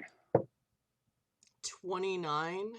I have a plus 12 to this roll. Oh my god. So that's 8 successes. Exceptional success. The changeling instead convinces people he is a trusted ally come for a tour, as though he had the ally's merit equal to his presence. He gets the same benefits as a member, but is given a pass if he doesn't know all the inner workings of the organization, and the player only has to roll for the changeling to stay in character if he does something really absurd. And you are an ogre? No. I'm not going to use the ogre blessing. Okay. The ogre benefit where I'll just use the basic one. Okay. So it's like, what's up, guys? Ah, brother, welcome! You're just in time to see us stick it to the Church of the Weird, and, well, whoever these people are. The Blighter is not always picky about who he consumes. Just to be clear, the blighter is whatever those aliens you people serve, like a keeper or whatever they are. Yes, he is our keeper. Aren't you lucky? To be sacrificed to one of the generals of the Thurzans. And they're like, Thurzan. yeah! Is the ogre still here too? Yeah, he's just kind of hanging out. He's like, well, there's not a fight going. Like, you get a sense that unless there's a combat happening, he's just sort of like waiting for combat to happen. But they can't Sure. beat up Holiday because for some reason they trust him. I'll lean over to the big ogre and I go, keep your eyes sharp. Something may happen. I will look the ogre in the eyes, say sweetly to him, He's "Kill your kind. friend." He's kind of far away. Sorry. Oh, he's not quite there. Okay, You ran kind of far away. he's not quite there. So whose eyes can I actually meet? No one's really looking that closely at you, especially now that Holiday's walked in and is like, magic social traits! So, here's the problem, guys. Church of the Weird found out about this location. Someone compromised this place. There are changelings en route here to kill everyone and rescue this guy. So we got to get him out of here now. And they kind of look at each other and then they all start laughing. Lol. And the ostrich says, well, of course they're coming to our compromised position. We left the trail for that reason. Excellent. So you're ready for what's about to happen, right? Well, we're more than prepared to destroy the local Church of the Weird. They're Cool. not the ones coming. At this point, would this be the opportune moment for Dune to shoot someone's head off? I mean, it's not inopportune. I would say I feel like this is the the point. I think like this is the point where Dune tries to shoot someone's head off, and because the ogre's the biggest threat, he's going to try and shoot the ogre first with the long-distance pulse rifle. Yeah, if I needed him. I didn't hear that. You said it into your hands. I know. You're talking about, people coming up and trying to kill these guys, and then they're laughing at you, so it's time for someone to come and try and kill these guys. So... Yeah, and as you're doing that, basically the ostrich is monologuing. You see, we're here to take out the church and then replace them with doppelgangers. And then they work for us. A proper religion that worships proper gods. Cool. let's see. Shooting is. So, Merrick, they're monologuing. This is a great time to shoot someone. I really wish you'd shoot the ostrich. Oh, you want me to shoot the ostrich instead? Because I can. Can't hear me. You can't hear me say that, so Yeah, that's fair enough. But I don't want to try and have any of my allies hand-to-hand ogre guy. You know. I can deal with the ogre in close combat if I have to. Well, you're not gonna have to. So, what is shooting? We're both ogres. We can figure this out. Dex and firearms. Dex Are and you fire. taking out my best potential pawn? Oh well, I can't make eye contact with them at the moment anyway. Damn it! I frenzied too far away. That was Oh, why- There is such a thing Firearm. as 2 hands off. My D10 likes me now. Okay, that's 19 before bonuses. 23, 25. Okay. That is 6 successes. Plus 4. So it's actually 29. Because the gun confers a plus 4 bonus. Yeah. Okay.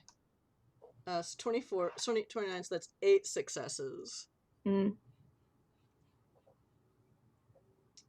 So, and it's a pulse rifle, so it's basically a laser? Or is it ordnance? It is a pulse. Yeah, it has to be a energy weapon. Okay. But it bypasses armor piercing 4. Oh, okay.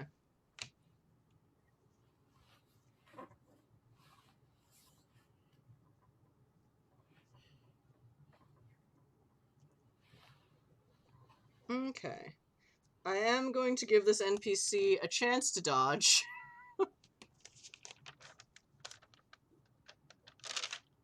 Okay, that is... Yeah, it's got tags accurate and piercing 4.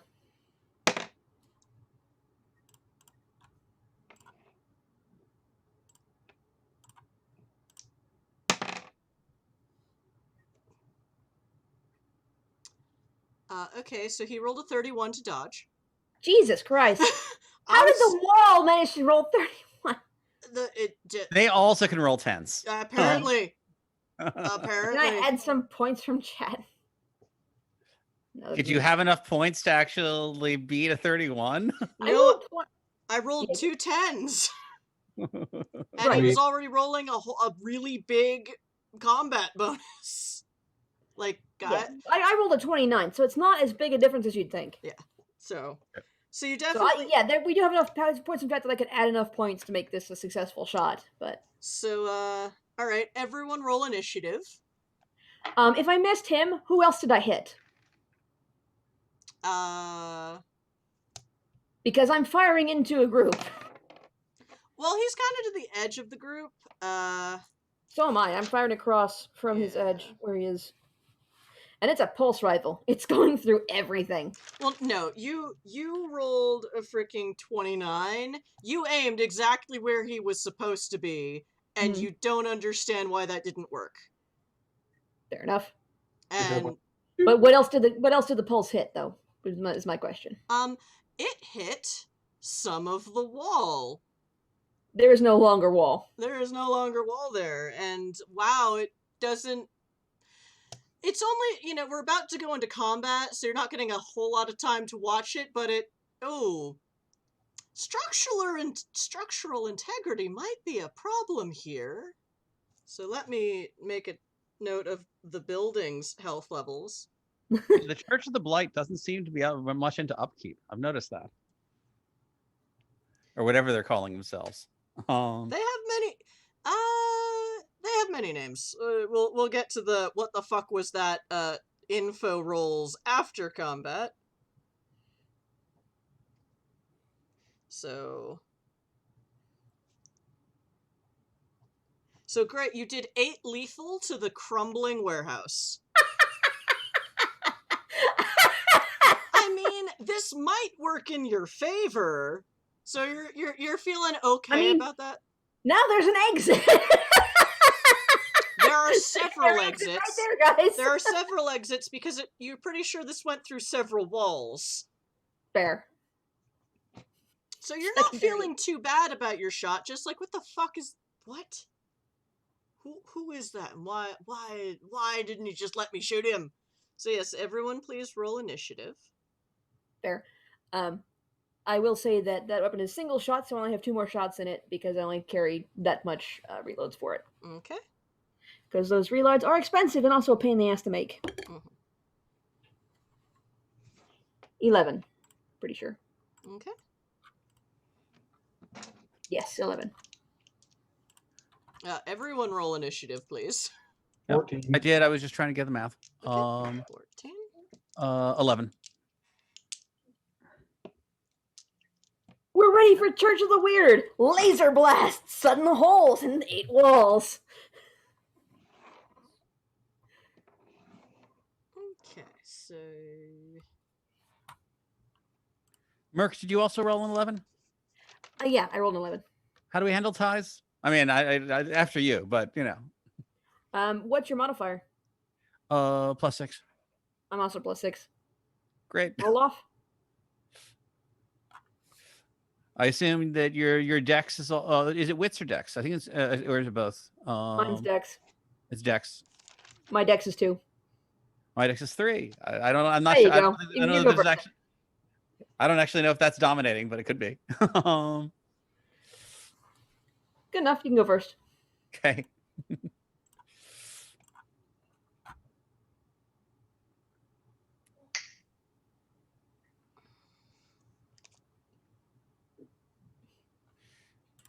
On the other hand, while I did a lot of structural damage, I didn't do any damage to anybody, so, you know, you can call it a warning shot.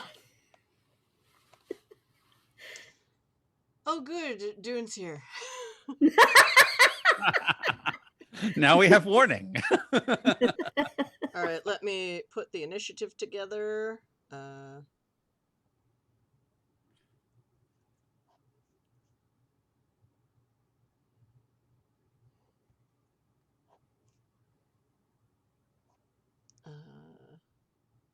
All right, who's okay, so who's going, Dune or Petruchio first?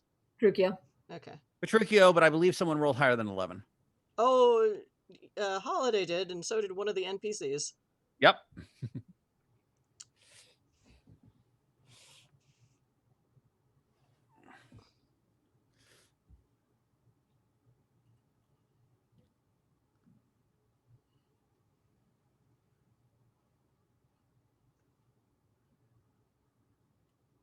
Oh, wait, I did that wrong. Okay. One day I will learn how to do this properly.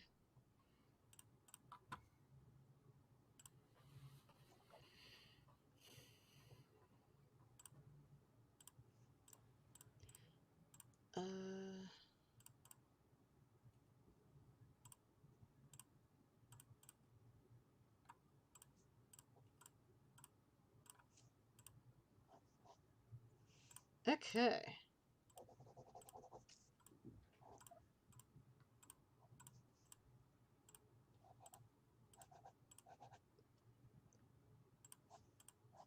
Okay, so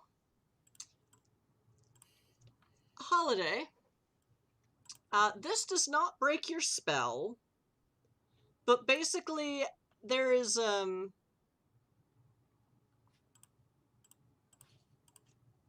There's a hole in the wall. there's a whole suddenly there is a laser blast from the window, which might be Dune. Came about halfway between Petruchio's wall and the doorway, and went through several walls in the warehouse. The structural integrity is, oh dear. So everyone is basically, you get the sense, has been ready for combat for a while. On the upside, they still think you are on their side. Yep. You think that's a good thing. And yeah, so we'll say again, Dune is about 20 feet from the throng. Petruchio, you're about 40 feet. Let me just try.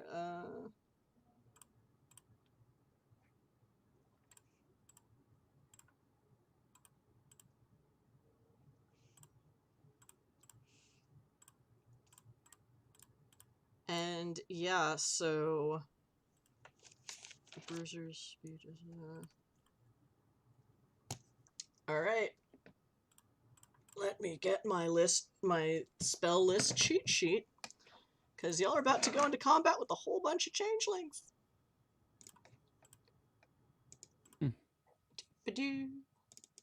Oh. I suddenly can't hear anyone. Nobody's Yes? Okay, phew. That's because we're terrified of what's about to happen. No, There's it's about just... to be a murder here. Even the ambient sound cut out, and I'm like, oh no, I broke the stream! no. Just a Oh. or something. Damn it. Combat's about to break out, and it's already 9:48. Okay, well, we'll do a few rounds of combat, and then because I write all this down, we'll continue next week. And hopefully we'll have more people, and suddenly the combat will be dramatically easier. I mean, maybe. It depends on how we do building Klaus's list of rotes. Yeah. It depends on if everyone's reading their books over the next week, including me, so we will see. Well, that's true. If Drakus ever learns to do magic, then suddenly that will change things. Yeah, but mage is bullshit. If I see another goose, I'm gonna flip the fuck out, and that's not even... You thought Frenzy was bad, wait till you see Basu Im. So, what is, so the first one to go is the ogre. And where was that nice, handy... It was under shield, I think. Which one is he casting? He is casting... Oh, was it sword instead?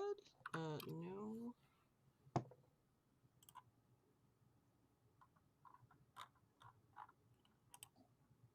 Ah, yes. He is going to cast Primal Glory. Ooh, good choice. So basically, as he's running towards... He starts running towards the window, and he can't make it there to hit Dune immediately, but on his way, he reaches into the oil drum of flames and swallows a fistful of fire. He looks kind of like a stone ogre, so he could probably take it. You're not sure. Or maybe it's magic fire. You don't know. And as he does this, it also reaches around his hand, starting to form a big fiery bunch of armor.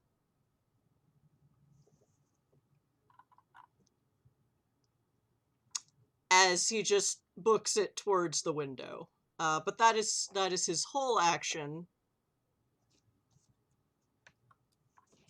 Let me...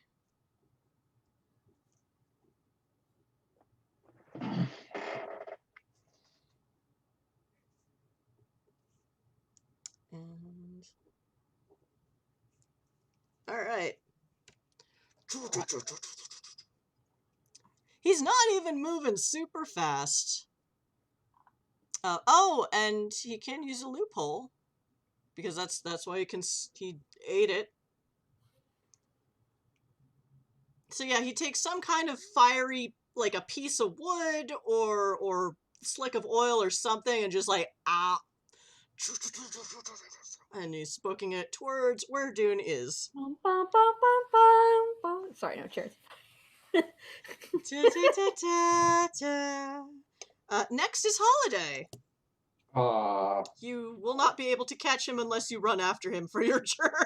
he's not my target, the ostriches. Mm-hmm. So I'm going to activate Red Revenge. Yes. I know that one too. Yeah. I'm getting vengeance for my friend, the priest, who got herself into this jam because these people kidnapped her co-priest for the loophole on the glamour cost. Because I'm about to bury this guy in the ground. I'll allow that. I'll allow that. Okay. And I probably just set off a frenzy check for Petruchio as my skin just cracked open and there's blood flowing across everything around me. Petruchio is 40 feet away. So I will say that's blood red aura. Yeah. I have in fact been keeping a wall between, well, something, some stuff, whatever was between me before, between me and the bonfire, which I'm pretty sure is protecting me from the other frenzy triggers in this room so far. It's not really anything barrier-like, it's really just distance. Okay. But even, I believe Holiday was kind of on the other side of the bonfire, so that is not a problem yet. But Keeping Petruchio, your you armor do with the smell, ogre. Petruchio, you do smell blood, so it's like, Yep. should I get involved in this combat? Is there I've a way got a lot I of willpower. cannot? I don't think I want to do that again. Okay, so Lurk, you're on your own with the ogre. Yep, figured.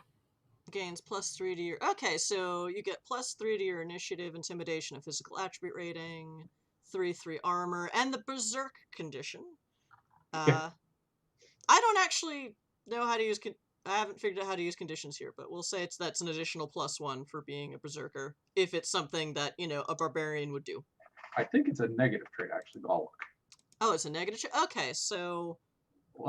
Go. That's my entire action for the round. Oh, so okay, so I I'll say you get a -1 modifier to anything having to do with, like, brain power or finesse. for sure. Having to think or social might suffer a penalty. I suffer a -3 penalty on all attack actions other than attacking the nearest target. Okay, so you are basically in barbarian rage. Okay. Yeah. But you get a +3 to like a ton of other stuff. So okay. And yeah, you use the loophole. And you are you going to use the Ochre Bless the Oh yeah, I'm gonna knock someone on the ground. So I think that's my whole action for the round, I think. Okay. Although it is an instant action. I recommend writing down those stats so that when we pick up next week, you will still know what all your bonuses are. Oh. Please. Please, it is helpful. Otherwise, I'll just say you have none of them because you didn't keep track. Next is the giant coffee cup who just says, "Oh, yeah." And what does he do?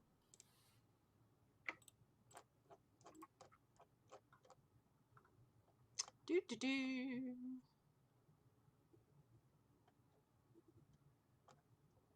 I had a whole list. Why didn't I?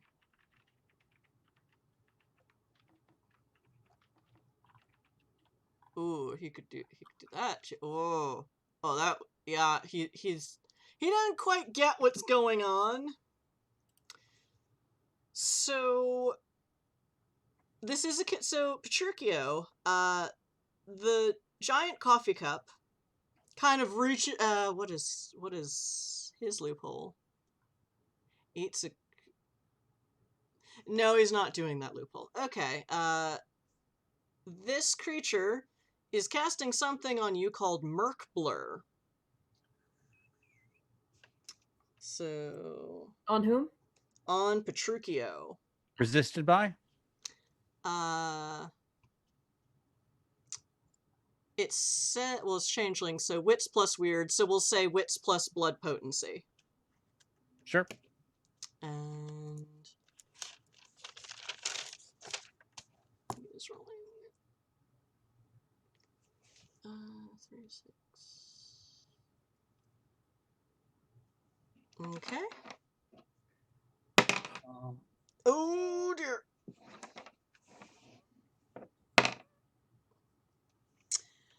He rolls a 29.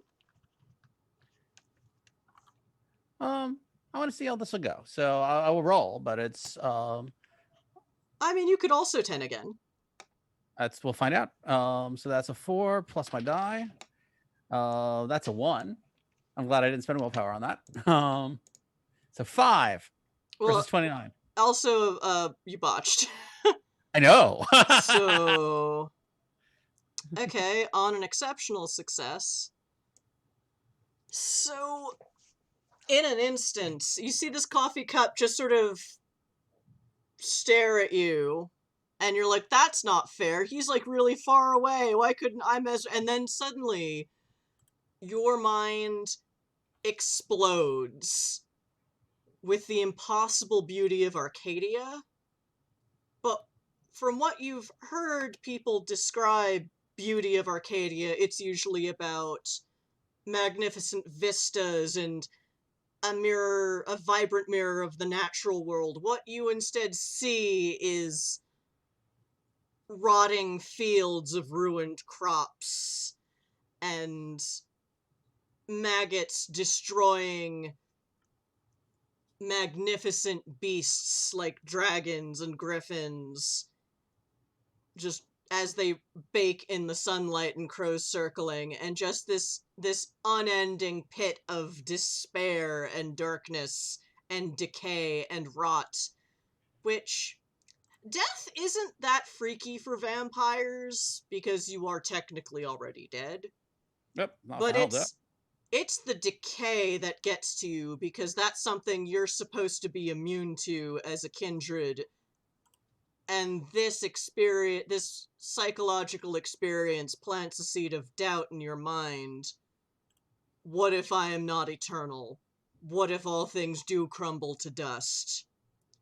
What if I am destined to rot to ash like every other carbon-based life form in existence? And he got an exceptional success, and you botched. So let me see. Would have been better. So first, the regular success gives you the blinded tilt. So you are unable to do mesmerism. Yeah, that sucks. An exceptional success, you are also suffering from being deaf. As the sound of like, you didn't think rot and decay had a sound, but it does. And you thought, well, yeah, okay, locusts, maggots, bugs, they make noises, but even just the sound of metal rusting, the sound of mold slowly decaying a corpse or plants, and just like, it's fucked up. And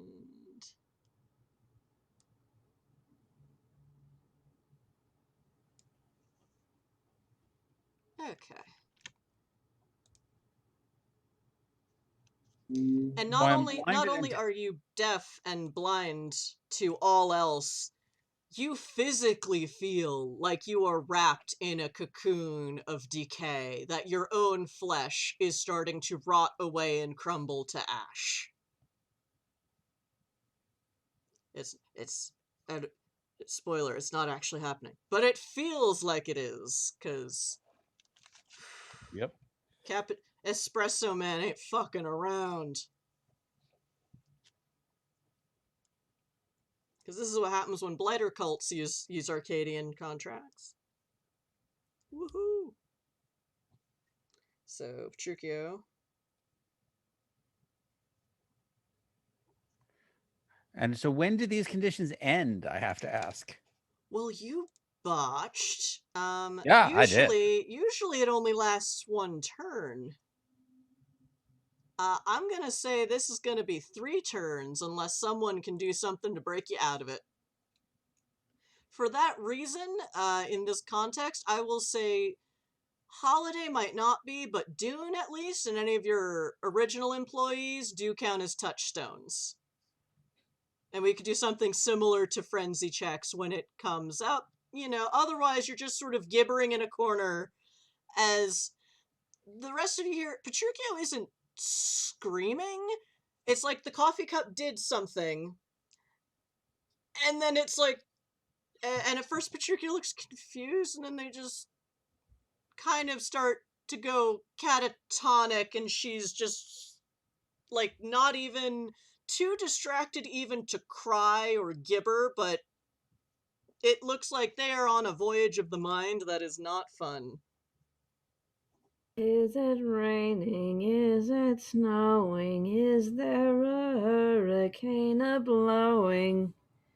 Okay, who's going next? I would almost say this could give you a derangement, but I'll think about that.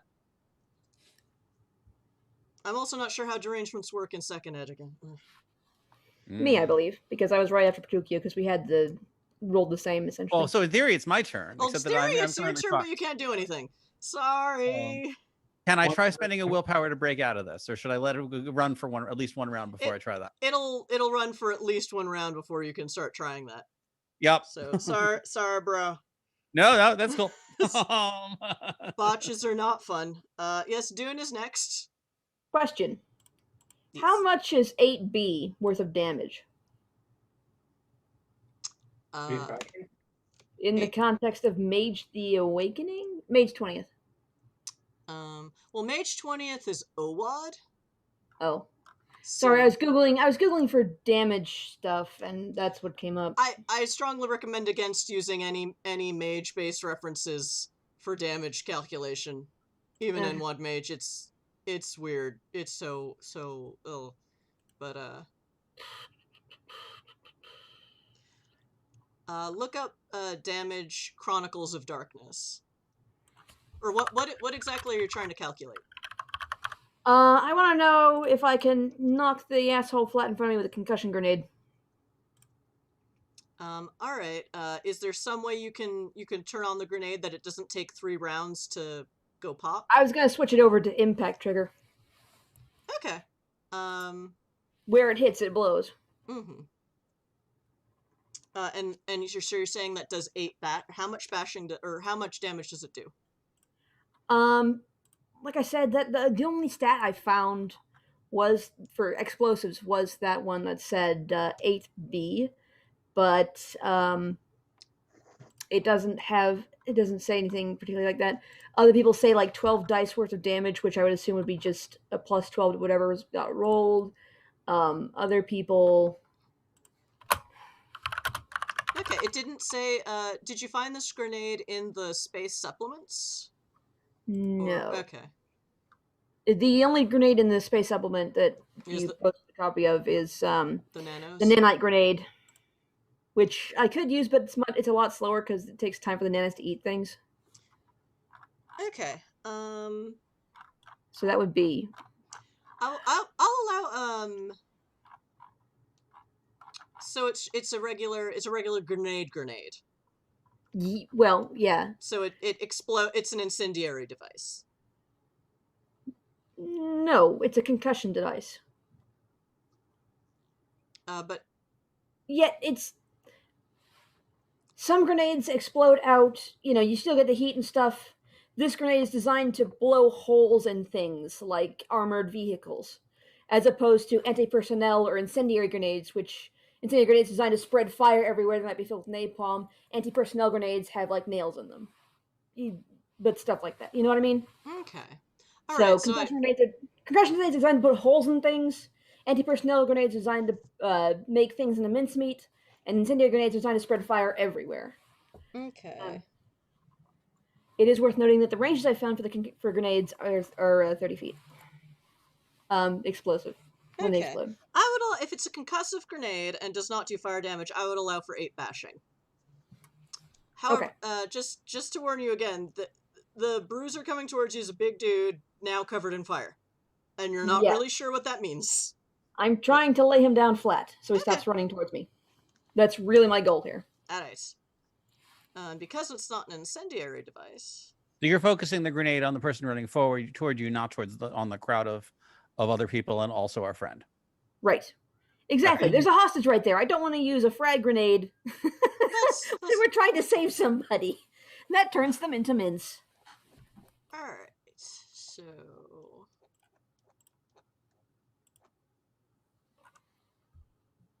Primal Glory, let me see. Grenades is a melee weapon. Not quite melee range at this point. But... Hope so. Don't grenade yourself much. He couldn't reach me, so... Oh, you can hit me with a grenade if you need to. Don't worry about me. Yeah, no.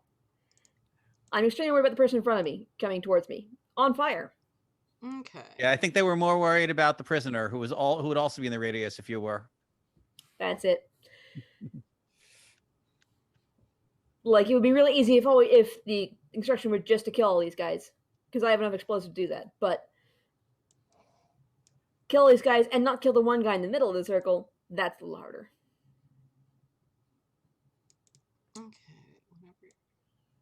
And also, the big bruiser dodged the particle beam the first time. I'd rather not try.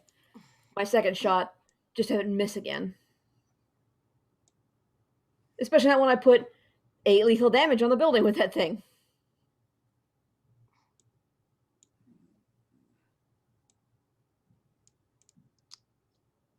On the bright side, if you end up bringing the building down and knocking me into torpor, it's not really that much worse than where I am now. Okay, so all right. You can torpor this effect? Having a building dropped on you? No, it trapped in your little mine cage. Oh no, it's definitely it definitely is not producing torpor. But having a building no, dropped he's on me on you while you're in that state.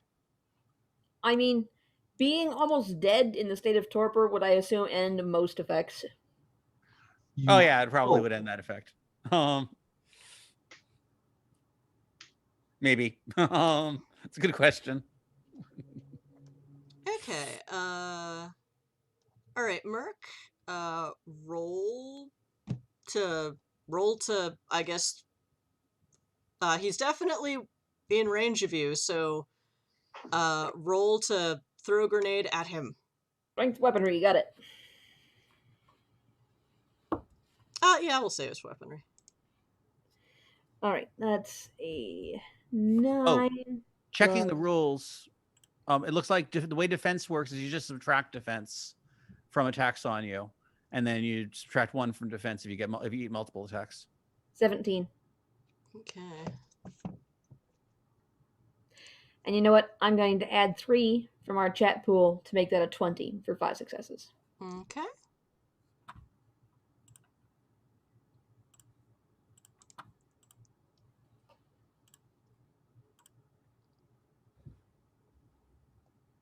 Arcane the Sage mince pies are disgusting. Thank you. Let me check this. Okay, I can't do that because that's an extended action, so he's just gonna have to suck it up. Alright, so you got an even 20.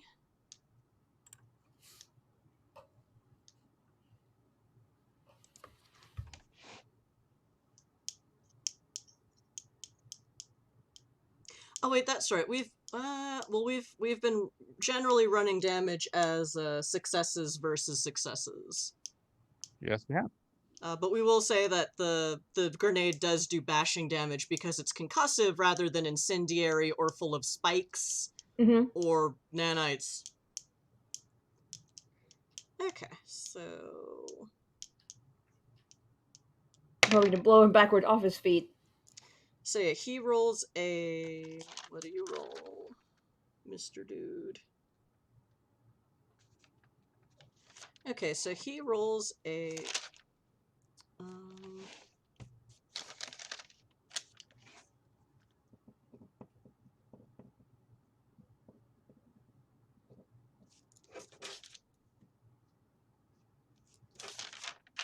he rolls a 15. So you do manage to do 2 bashing to him. Do I knock him backward off his feet? Let me double check ogre stuff. I think ogre stuff is only about attacking, not defending. That sounds correct. Yeah.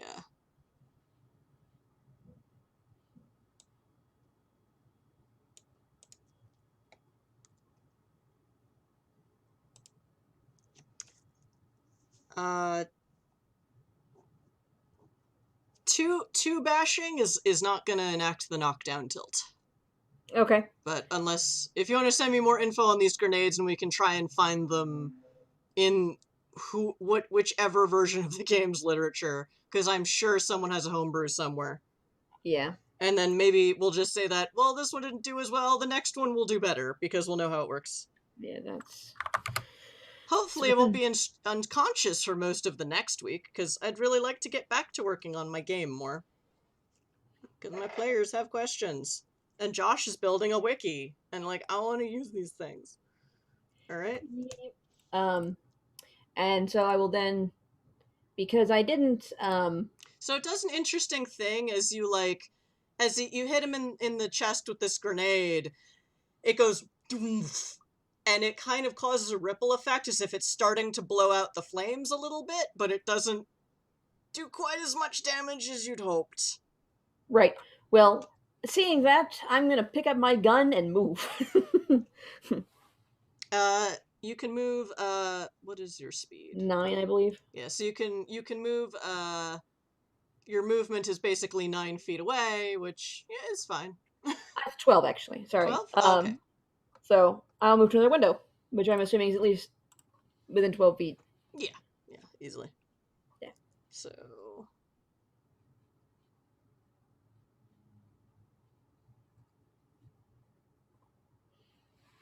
And Dune goes this way.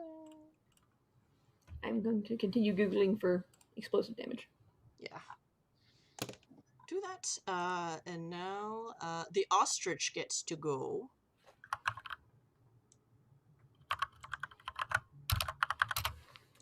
I can't believe this thing's stupid.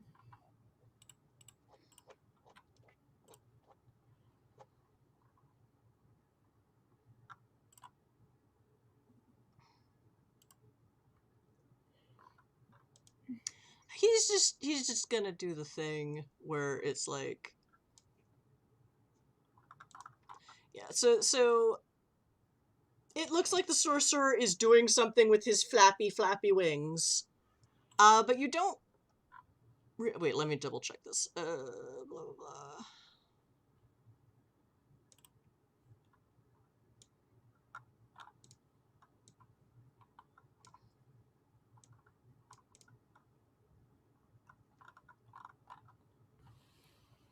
Can they do something more oos, because that's fun.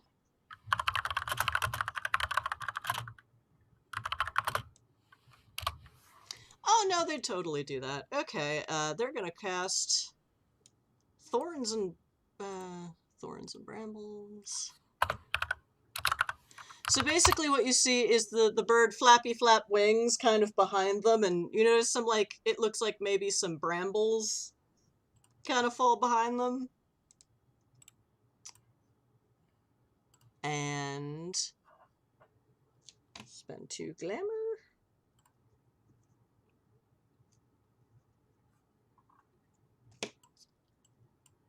So they are going to cast a contract called Thorns and Brambles. So for about 4 meters in all directions around them. Oh god, it's just feet and now it's meters. Okay. We'll say it's yards. So... blah. Or 3 times they're weird. So... Ah. Okay, and 12-foot radius. So for about a rounded space of 24 feet around the ostrich, brambles and hedge bits start growing out of the ground. Found it. Sorry. Awesome. I will paste it in the chat. Give me a second. Am I in the area of effect of that? Are you? Okay. I'm asking. Oh, are you? Because we were all in a fairly tight group of people who were talking. Yeah. What was your action again? I'm blanking on it. I activated a red revenge. That's right. You went to, I would like to rage. Yeah. Did not actually attack anyone yet. So yeah, you and a lot of their allies are probably in, actually, a bunch of the, let's say, the less effective NPCs have kind of stood back. Like, the leveled NPCs are fighting. Let's stand back. Some have gone outside to start looking for the teeming numbers of changelings that they are quite sure are coming. Oh dear. And Whoops. which version of Thorns and Brambles did they use? Let me see.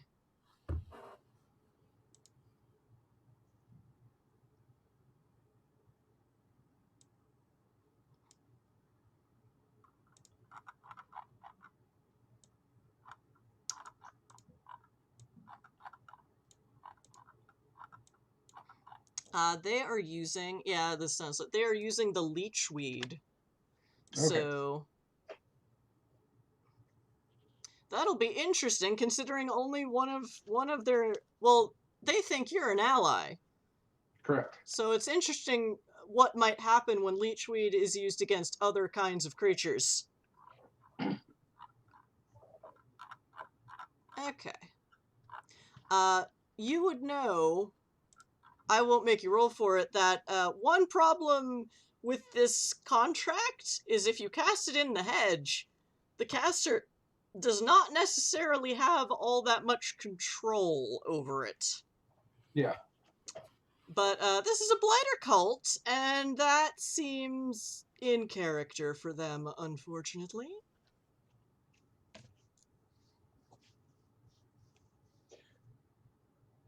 I do have one positioning question. Mhm.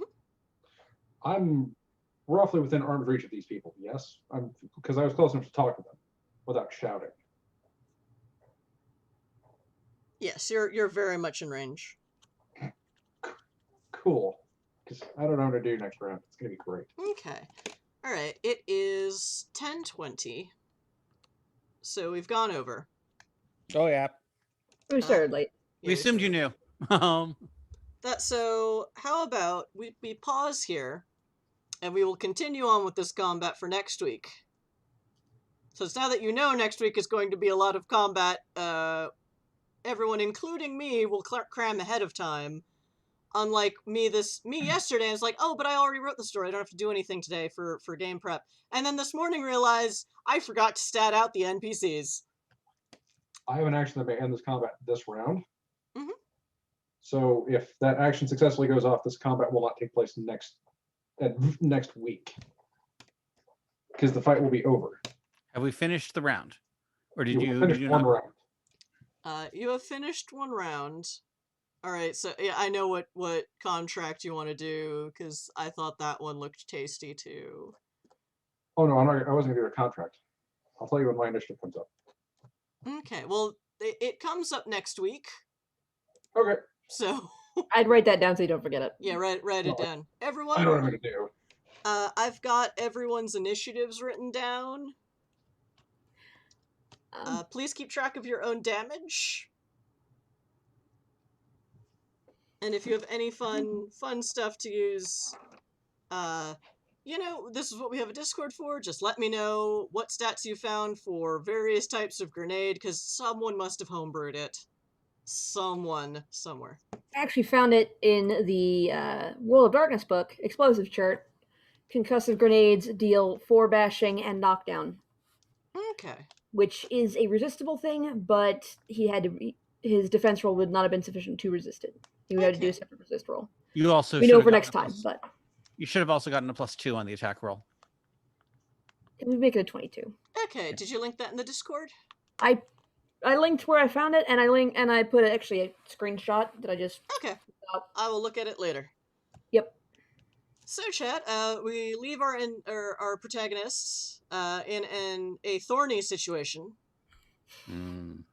A thorny but also moldy situation. Because this is what happens when blighter cults cause shenanigans. It's a good thing I'm not a proper werewolf. Because when dealing with these guys and their rotting things, I'd probably end up a lichen.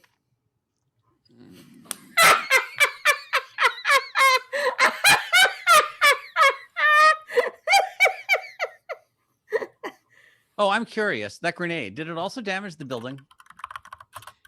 You know what? I'll bet it did. Uh-huh. Yep. So the building has taken 2 bashing. Well, yeah, 2 bashing. 2 bashing, 8 lethal. Well, the building didn't make its defense roll. The building should have taken all of it. Well, yeah, but it was aimed at someone else. And I mean, he did do that weird absorby thing, so Yeah. he ate some of it. Gulp. Before it got out to the building. That's my story. I'm sticking to it. Oh, yes, Fadir added another NPC. Actually, yeah. So fun thing about Thorns and Brambles, in the mortal world, a changeling will have something of a control of it, and it'll like move with them and follow their commands. In the hedge, not so much. So this is starting at a 24-foot kind of round circle, or a 12-foot diameter, so times 2, 20, or 12-foot radius, 24-foot diameter circle around the ostrich. But it seems to be shaping itself in that weird way that so much of the hedge around here seems so well cultivated into. So we will see if next week the Thorns and Brambles becomes its own NPC. Possibly one that doesn't want to kill and or capture us. We'll find out.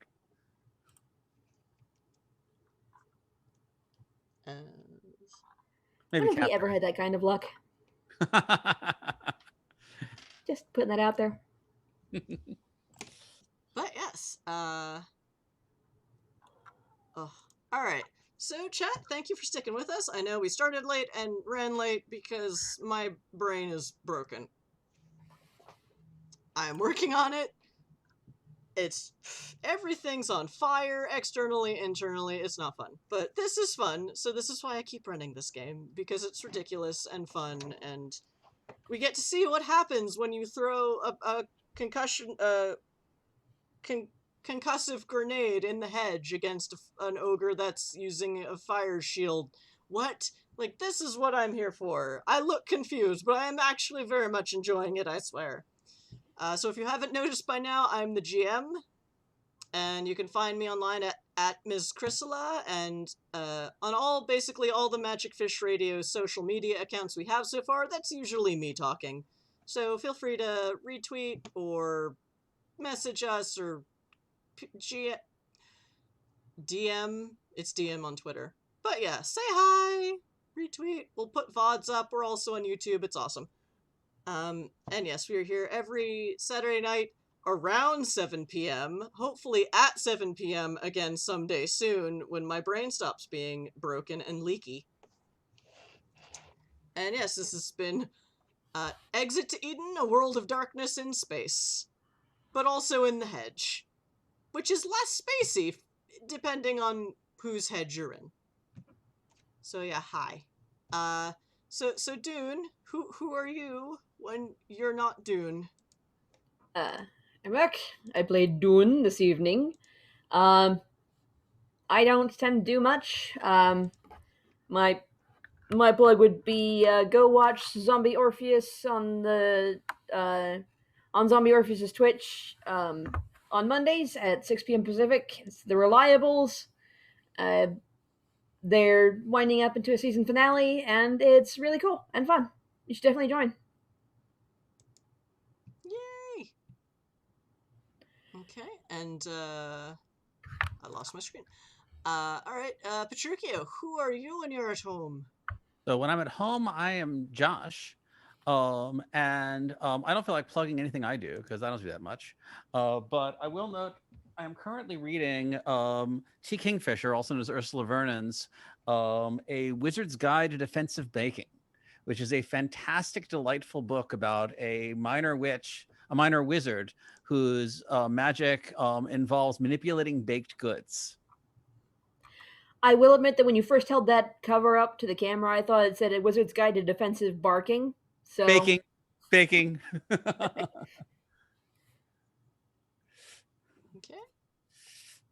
And Holiday, who is you? Zardoz at Once and Future Doctor on Twitter. I've got stuff going on lots of places, nothing to plug though. Okay. But you do lots of stuff and you link it on Twitter, and it's fun. Usually, yeah. Especially if you like minis gaming, which I wish I was more into, but I was supposed to get into it, and then, I took a quarantine to the life and can't play minis with people in person. Also, I'm not sure I have room for minis in my tiny apartment. Very fair. I'm definitely not immune to the whole hey new craft thing, but I'm starting to get the hang of no, Chris. There's no space. I mean, arguably, those are two problems that solve each other.